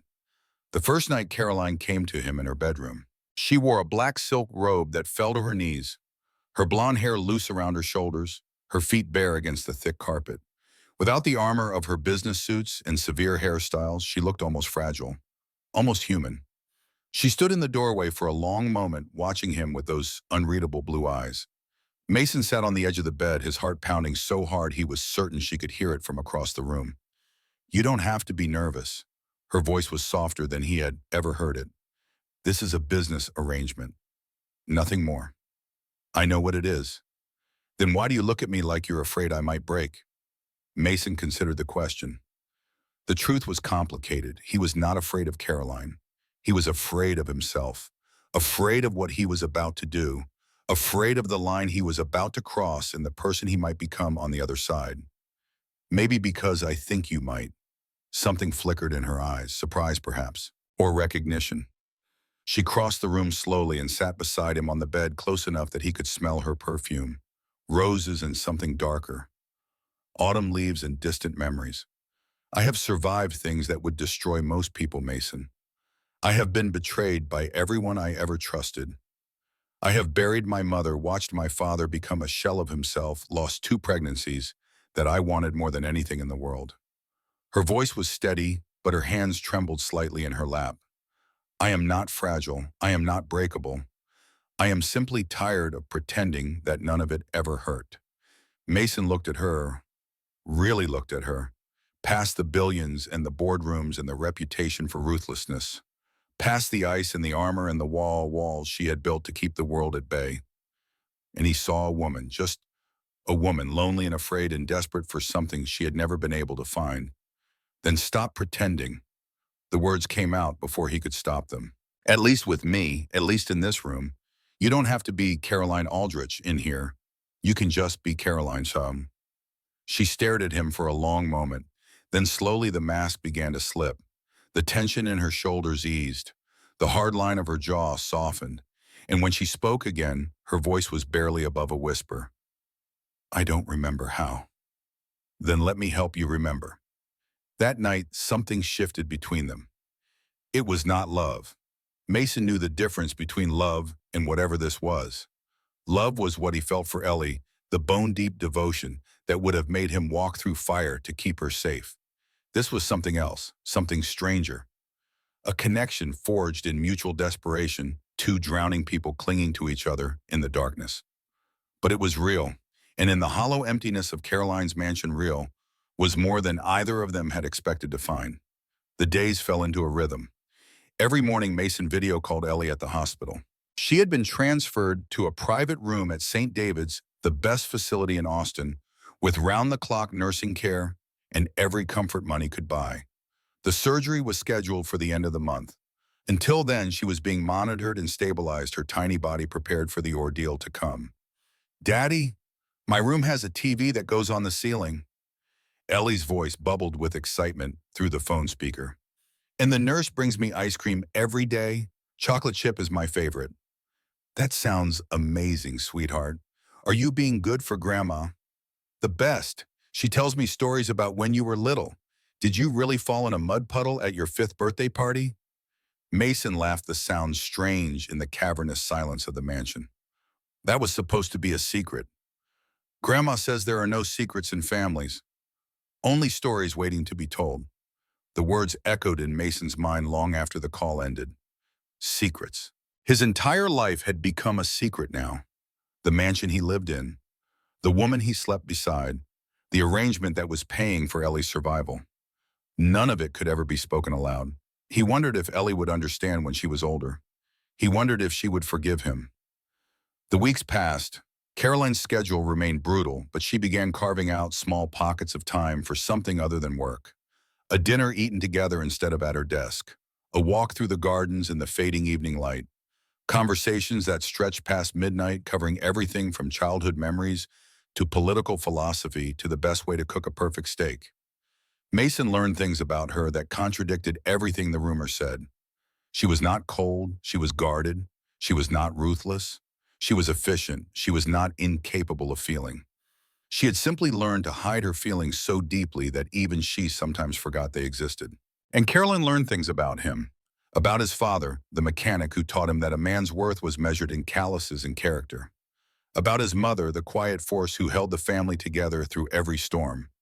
About Dana, the woman he had loved and lost and still couldn't bring himself to hate despite everything she had done.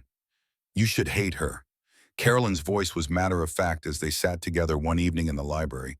She abandoned your daughter. She betrayed your marriage. She left you to carry everything alone. Hating her won't change anything. It won't make Ellie better. It won't undo what happened. It would just be another weight to carry, and I'm already carrying enough. Carolyn turned to look at him, her expression unreadable. You are a very strange man, Mason Calloway. So you keep telling me. Most people in your position would be consumed by bitterness. They would rage against the unfairness of it all. They would demand that the universe acknowledge their suffering. And what would that accomplish? The universe doesn't care about fairness. It doesn't care about suffering. It just is. The only thing we can control is how we respond to it. She was quiet for a long moment. When she spoke again, her voice was softer than he had ever heard it. I wish I could see the world the way you do. I wish I could let go of all the anger and resentment I've carried for so long. But I don't know how. Maybe you just need someone to show you. Their eyes met and something passed between them. Not love, not yet, but the possibility of something. The first green shoots pushing through frozen ground. Dr. Cole came to the mansion every week to monitor Caroline's health. The early results were promising. Her hormone levels were optimal.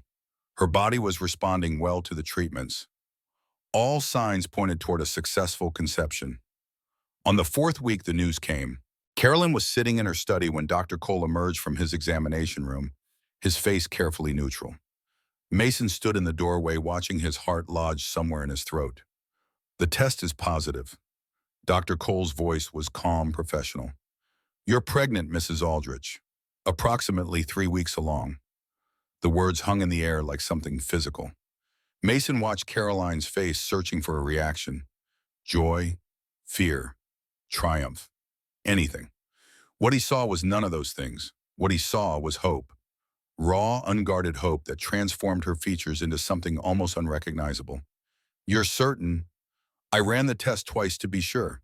Congratulations.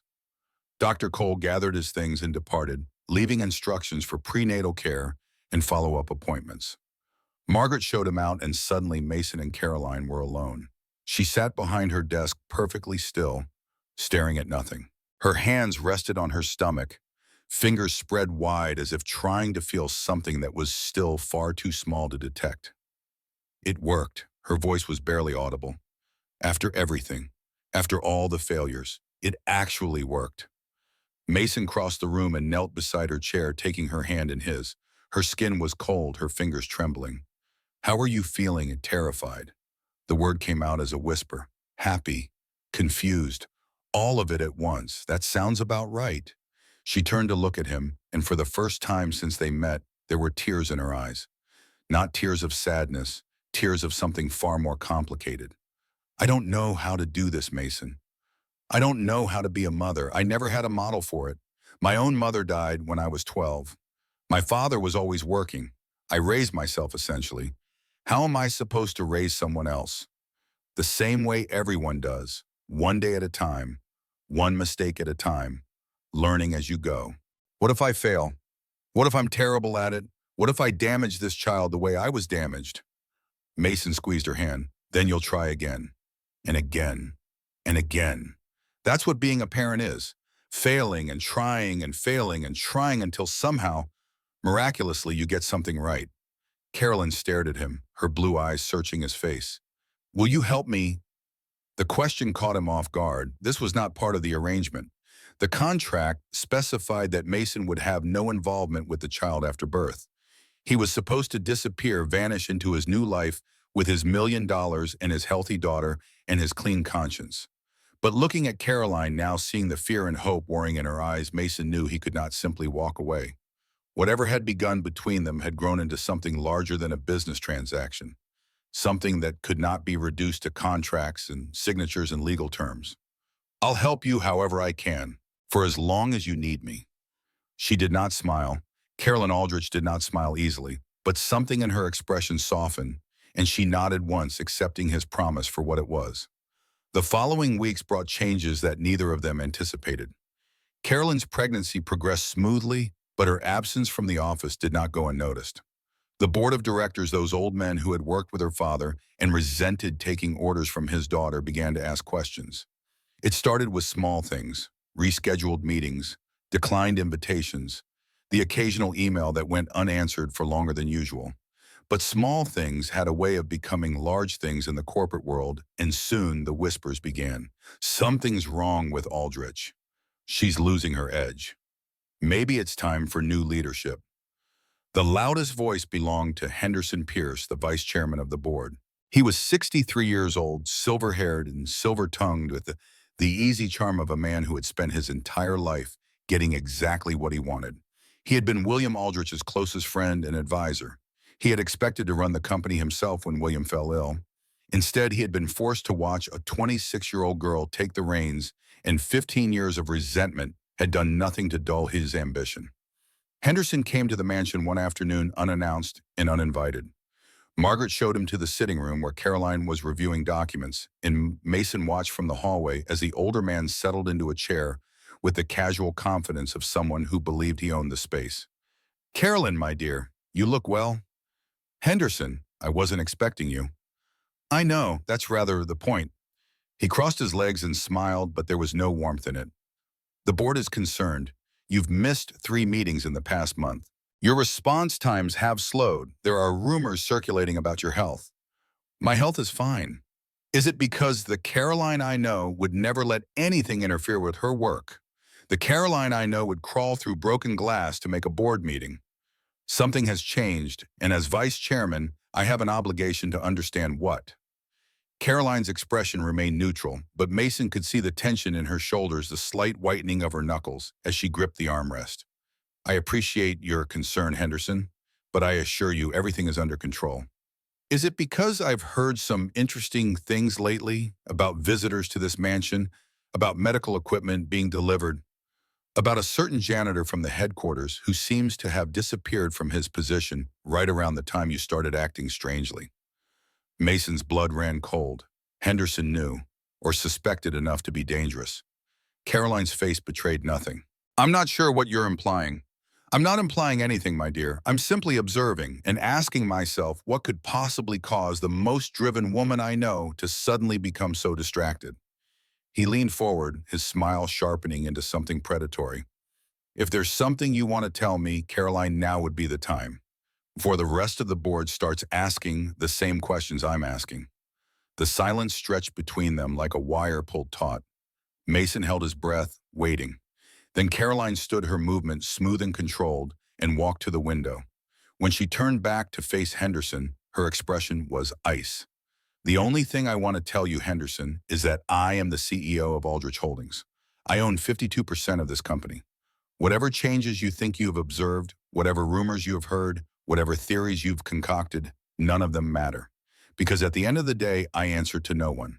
Not the board, not the shareholders, and certainly not you." Henderson's smile flickered but did not fade. "Of course, my dear. I meant no offense. I simply wanted to express the board's concerns and offer my support during what is clearly a difficult time." "Your support is noted. Margaret will show you out." He rose, straightening his jacket, his eyes never leaving Caroline's face. I hope you know what you're doing, Caroline. Your father would be devastated to see everything he built torn apart because of poor judgment. My father taught me to trust no one who offers unsolicited advice, particularly those who stand to benefit from my failure. Henderson's eyes hardened for just a moment before the mask of civility slipped back into place. We'll speak again soon, I'm sure, Merton. Take care of yourself. He left, and the mansion fell silent. Carolyn remained at the window, her back to the room, her shoulders rigid with suppressed tension. Mason stepped into the sitting room. He knows something. He suspects, which is almost worse. She turned to face him, and for the first time he saw fear in her eyes. Henderson has been waiting 15 years for an opportunity to take this company from me. If he finds out about the pregnancy, about you, about any of this, he'll use it to destroy me. What can we do? I don't know. She pressed a hand to her stomach, the gesture now automatic.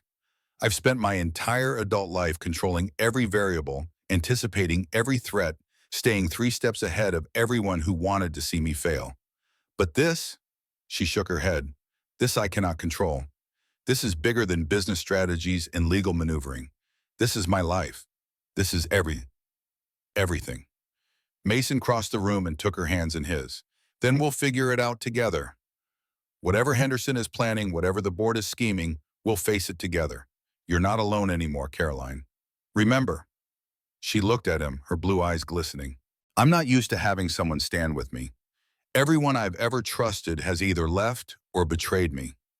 Then get used to something new. The surgery came on a Tuesday. Mackenzie sat in the waiting room of St. David's Hospital, his leg bouncing with nervous energy, his eyes fixed on the doors that led to the operating theater. Lorraine sat beside him, her trembling hand clasped in his, her lips moving in silent prayer. They had been there for 3 hours already. The surgery was supposed to take 6 to 8, depending on complications. The doctors had explained everything in detail, the risks and probabilities and potential outcomes, but none of it mattered now. All that mattered was the little girl behind those doors, her chest cut open, her broken heart laid bare. Carolyn had wanted to come. She had insisted actually, despite the risk of being seen, despite the questions it might raise. But Mason had convinced her to stay at the mansion.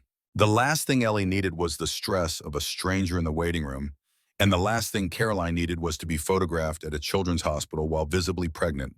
So she waited at home, sending texts every hour asking for updates, and Mason sat in the sterile waiting room with his mother, watching the clock tick away the longest day of his life.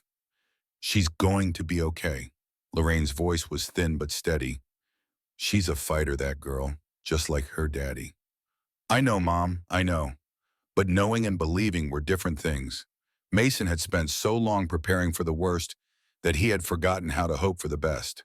Every good thing in his life had been followed by something terrible. Every moment of joy had been cut short by tragedy. He was afraid to let himself believe that this time might be different. The hours dragged on. Nurses came and went, their faces carefully neutral, offering no information beyond the standard reassurances. Everything is proceeding normally. The doctors are doing their best. We'll let you know as soon as there's news. At the 5-hour mark, Mason's phone buzzed with a message from Caroline. Any word? Nothing yet. Still waiting. A pause. Then another message. I'm thinking of her. And of you. Mason stared at the words, feeling something shift in his chest. Caroline Aldrich, the Ice Queen of Texas, was she all? The woman who had reduced the creation of life to a business contract was sitting at home thinking about his daughter. Thank you, he typed back. That means more than you know. At the 7-hour mark, the doors finally opened. Dr. Morrison emerged, still wearing his surgical scrubs, his face lined with exhaustion, but carrying something that looked almost like a smile. Mr. Calloway. Mason was on his feet before the words finished, leaving the doctor's mouth. How is she? Is she okay? Did something go wrong? The surgery was successful. The words hit Mason like a physical force.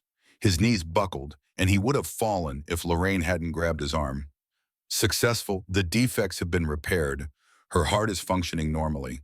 She'll need time to recover, of course, and there will be follow-up care required, but Dr. Morrison's smile widened.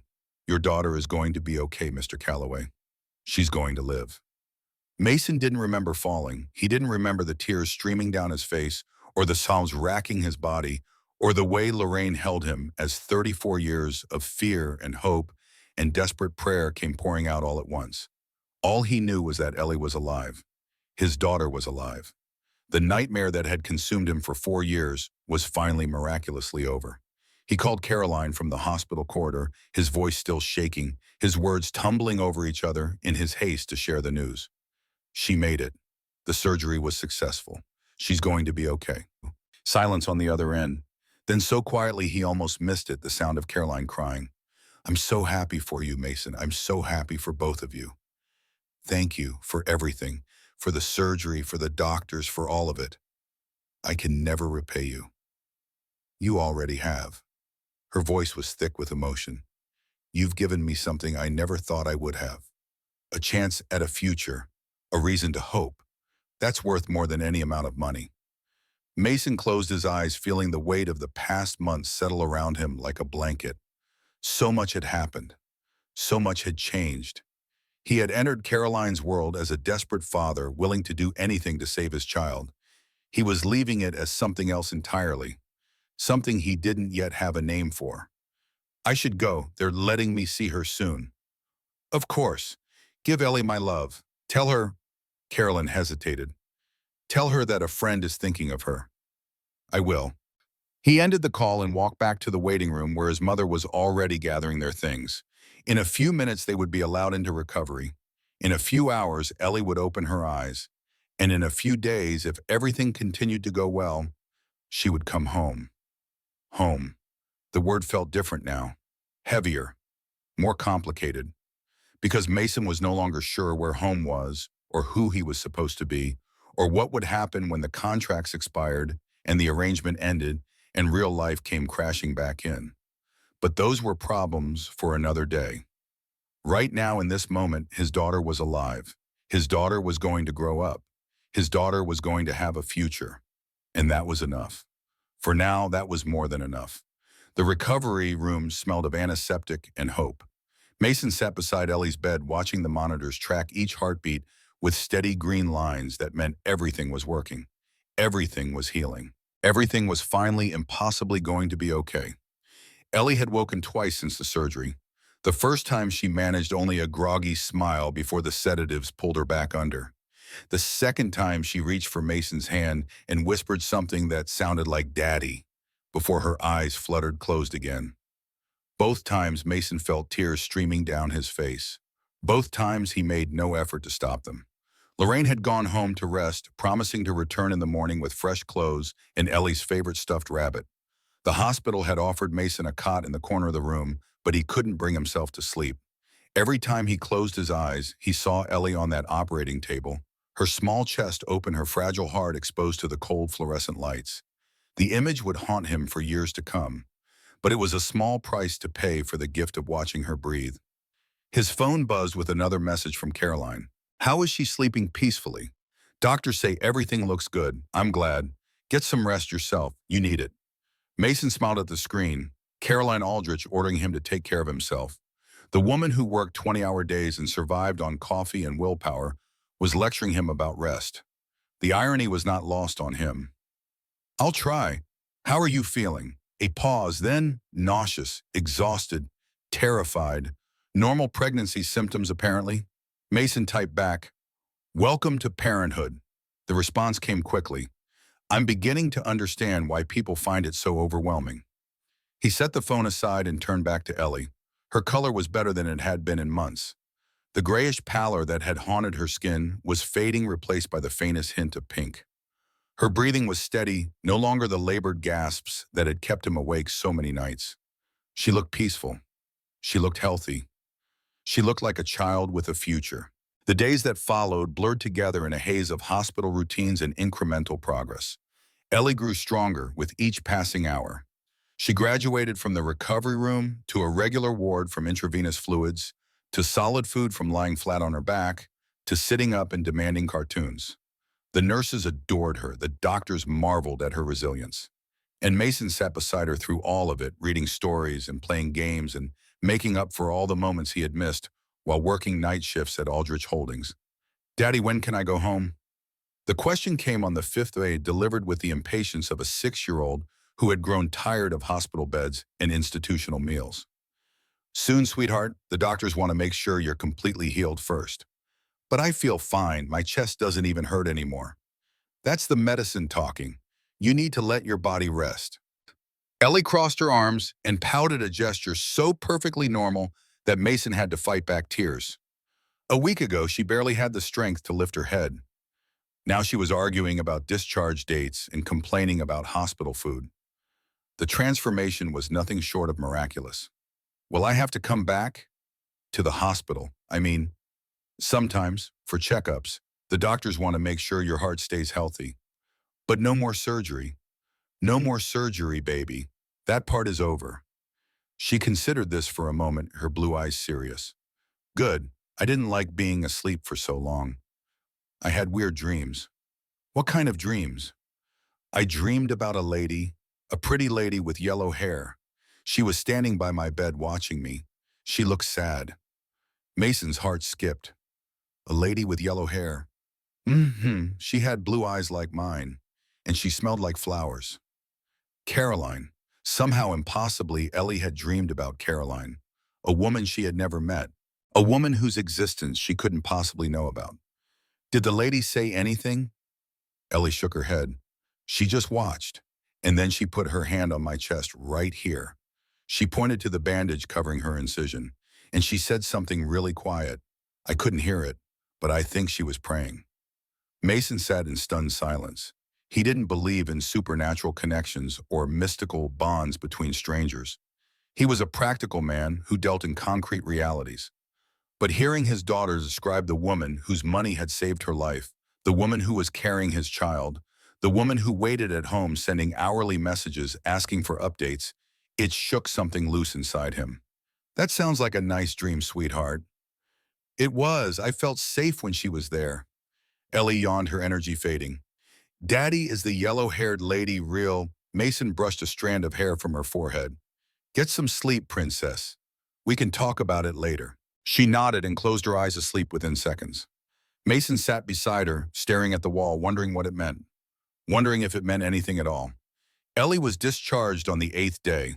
The doctors provided detailed instructions for her recovery medications to take activities to avoid warning signs to watch for. A home health nurse would visit 3 times a week to monitor her progress. Follow-up appointments were scheduled for the next 6 months. Everything was organized, planned, accounted for. The new apartment was waiting for them. Caroline had arranged everything while Mason was at the hospital. A 2-bedroom unit in a quiet neighborhood near good schools, fully furnished and stocked with groceries. The rent was paid for a year in advance. A trust fund had been established in Ellie's name, enough to cover her medical care and education through college. Everything Mason had dreamed of during those desperate nights of cleaning office floors was suddenly impossibly real. He carried Ellie through the front door and set her gently on the couch. She looked around with wide eyes, taking in the clean walls and new furniture and the window that looked out onto a tree-lined street instead of a garbage-strewn alley. This is our new home. This is our new home. It's so big. She bounced slightly on the cushions, testing their softness. And it smells nice, like lemons. Lorraine emerged from the kitchen where she had been organizing the supplies the moving company had delivered. Welcome home, sweetheart. What do you think? I love it, Grandma. Can I have the room with the purple walls? That one's already yours. Want to see? Ellie nodded eagerly, and Lorraine led her down the hallway to explore. Mason stood in the living room alone for the first time in over a week and felt the weight of everything that had happened settle onto his shoulders. He had done it. He had saved his daughter. He had given her a future she never would have had otherwise. And the price, the arrangement with Caroline, the child growing in her womb, the secrets he would carry for the rest of his life, suddenly seemed very far away. But it wasn't far away. It was just beginning. His phone rang. Caroline's number. She's home. Just arrived. She loves the apartment. Good, I'm glad. A pause. Mason, we need to talk. Something has happened. The tone in her voice made his stomach clench. What kind of something? Not over the phone. Can you come to the mansion tonight? After Ellie is settled. Of course. Is everything okay? Is the baby? The baby is fine. This is about Henderson and the board. Another pause longer this time. He's making his move, Mason, earlier than I expected. Mason closed his eyes. The brief moment of peace of normalcy was already ending. Reality was reasserting itself with brutal efficiency. I'll be there by 8. Thank you. And Mason, be careful. Henderson has people watching. Don't let anyone follow you.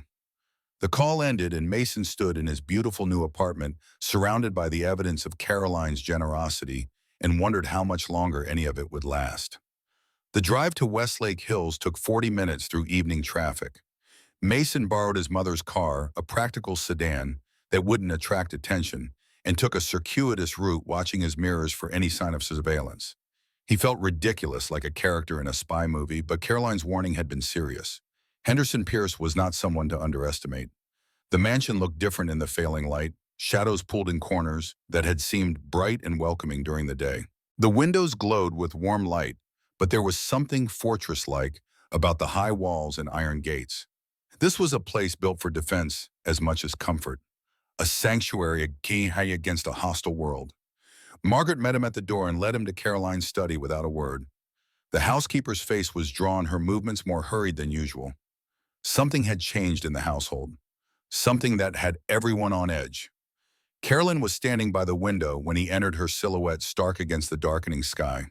She had changed since he last saw her. Not physically, it was too early in the pregnancy for that, but something in her posture. The rigid control that usually defined her seemed to have cracked.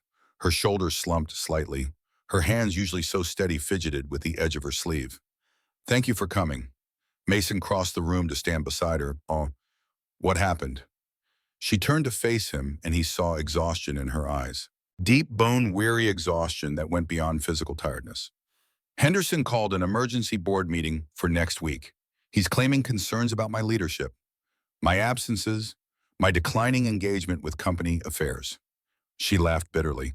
He's spinning a narrative that I'm losing control, that the company needs stable leadership during uncertain times, that the shareholders deserve someone who can give them their full attention.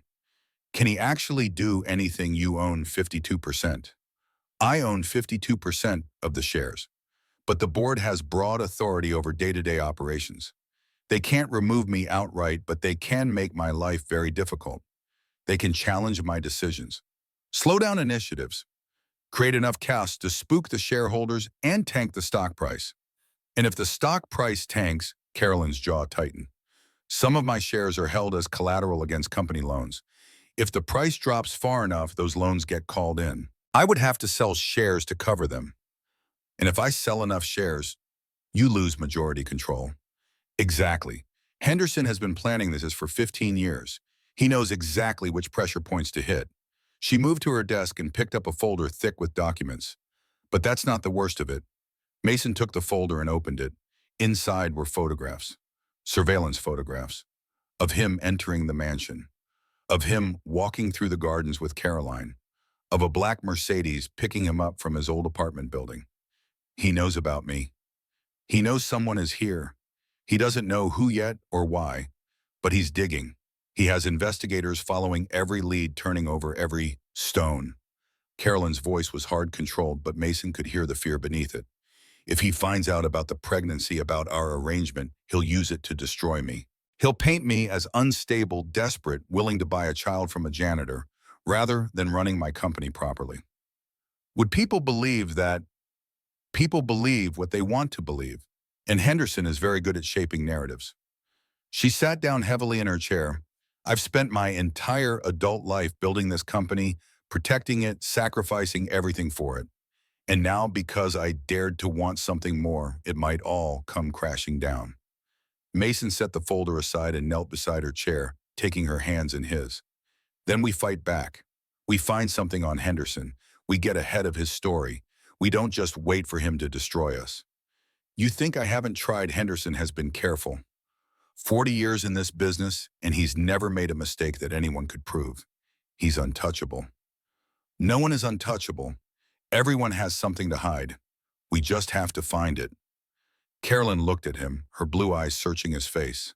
Why are you doing this? Your daughter is safe. Your debts are paid. You have everything you came for.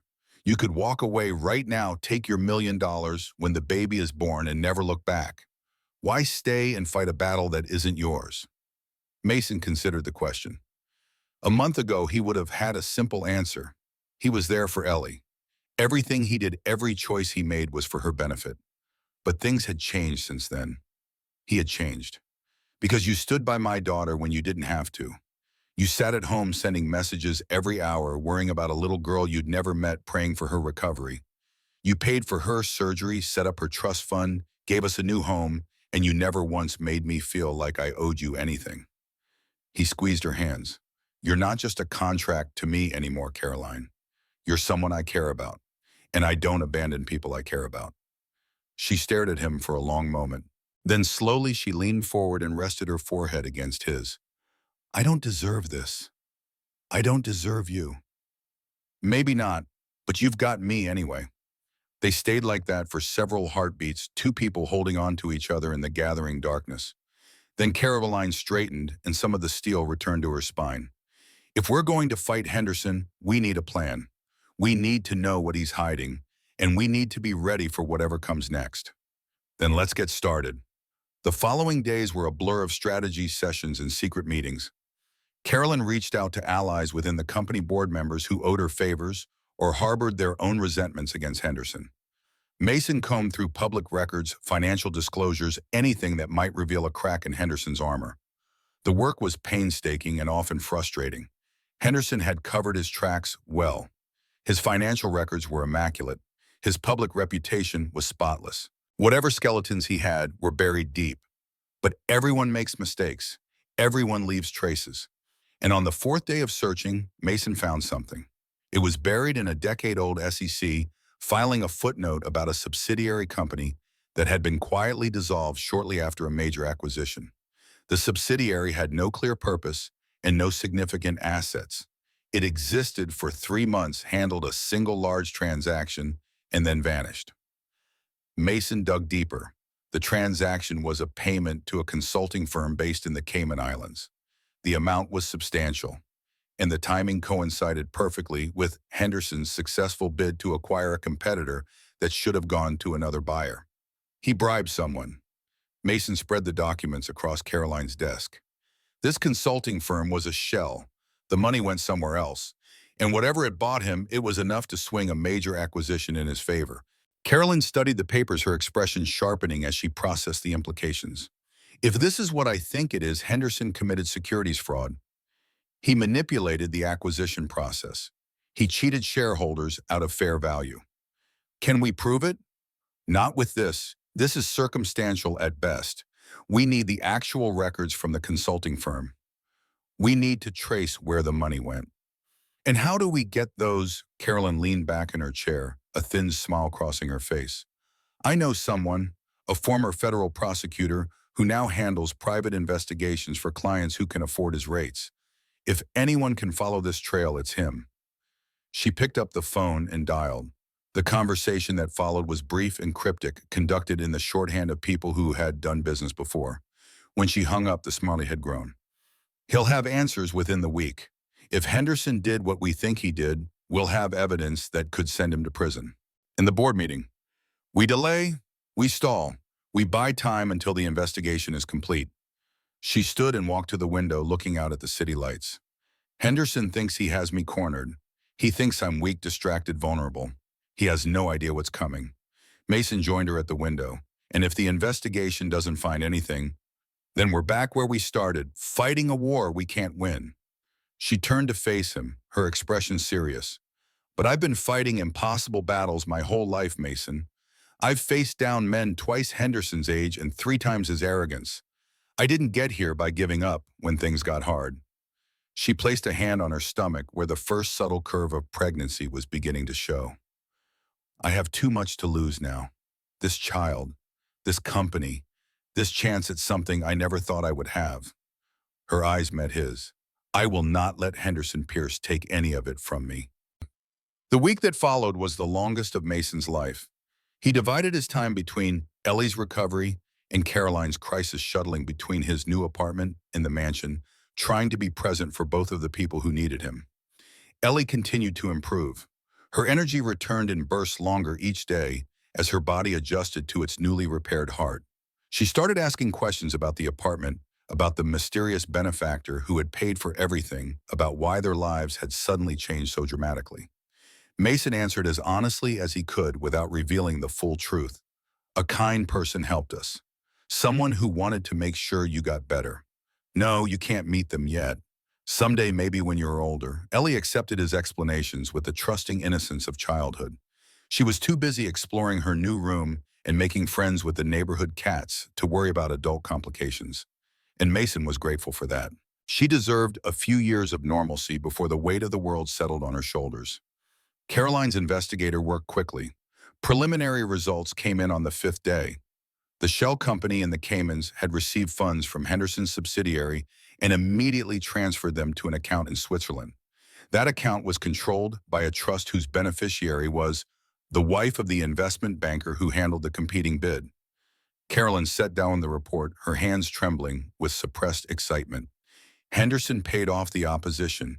He bought his way to victory and covered his tracks with offshore accounts in shell companies. Is this enough? It's more than enough. This is securities fraud, bribery, and conspiracy. If we take this to the SEC, Henderson is finished. She looked up at Mason, her eyes bright with fierce satisfaction. We have him. The board meeting was scheduled for Monday. Caroline spent the weekend preparing her presentation, rehearsing her delivery, anticipating every possible response Henderson might offer. Mason watched her work, marveling at the transformation. The exhausted, vulnerable woman who had cried in his arms just days ago had been replaced by something fierce and unstoppable.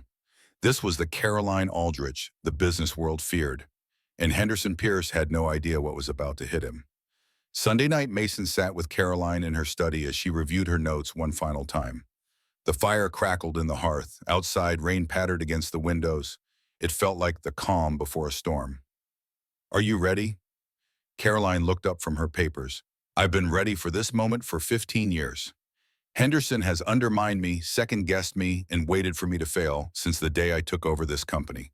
Tomorrow, I finally get to show him what happens to people who bet against me. And the pregnancy, the arrangement, what if he tries to use that against you? Let him try. By the time I'm done presenting this evidence, no one will care about anything except Henderson's crimes. She set down her notes and walked to where Mason sat. Besides, I've decided something I've been thinking about for weeks now. What's that? She sat beside him, taking his hands in hers. When this is over, when Henderson is dealt with, and the company is secure, I'm going to tell the world about the baby. Not the arrangement that stays between us forever, but the pregnancy itself. I'm going to announce that I'm expecting a child. Mason blinked. Won't that raise questions? It will raise many questions, and I'll answer exactly as many as I choose to answer. The father is a private matter. The details are my own business. What matters is that I'm not ashamed of this child, Mason. I'm not going to hide them like some dirty secret. She placed a hand on her stomach.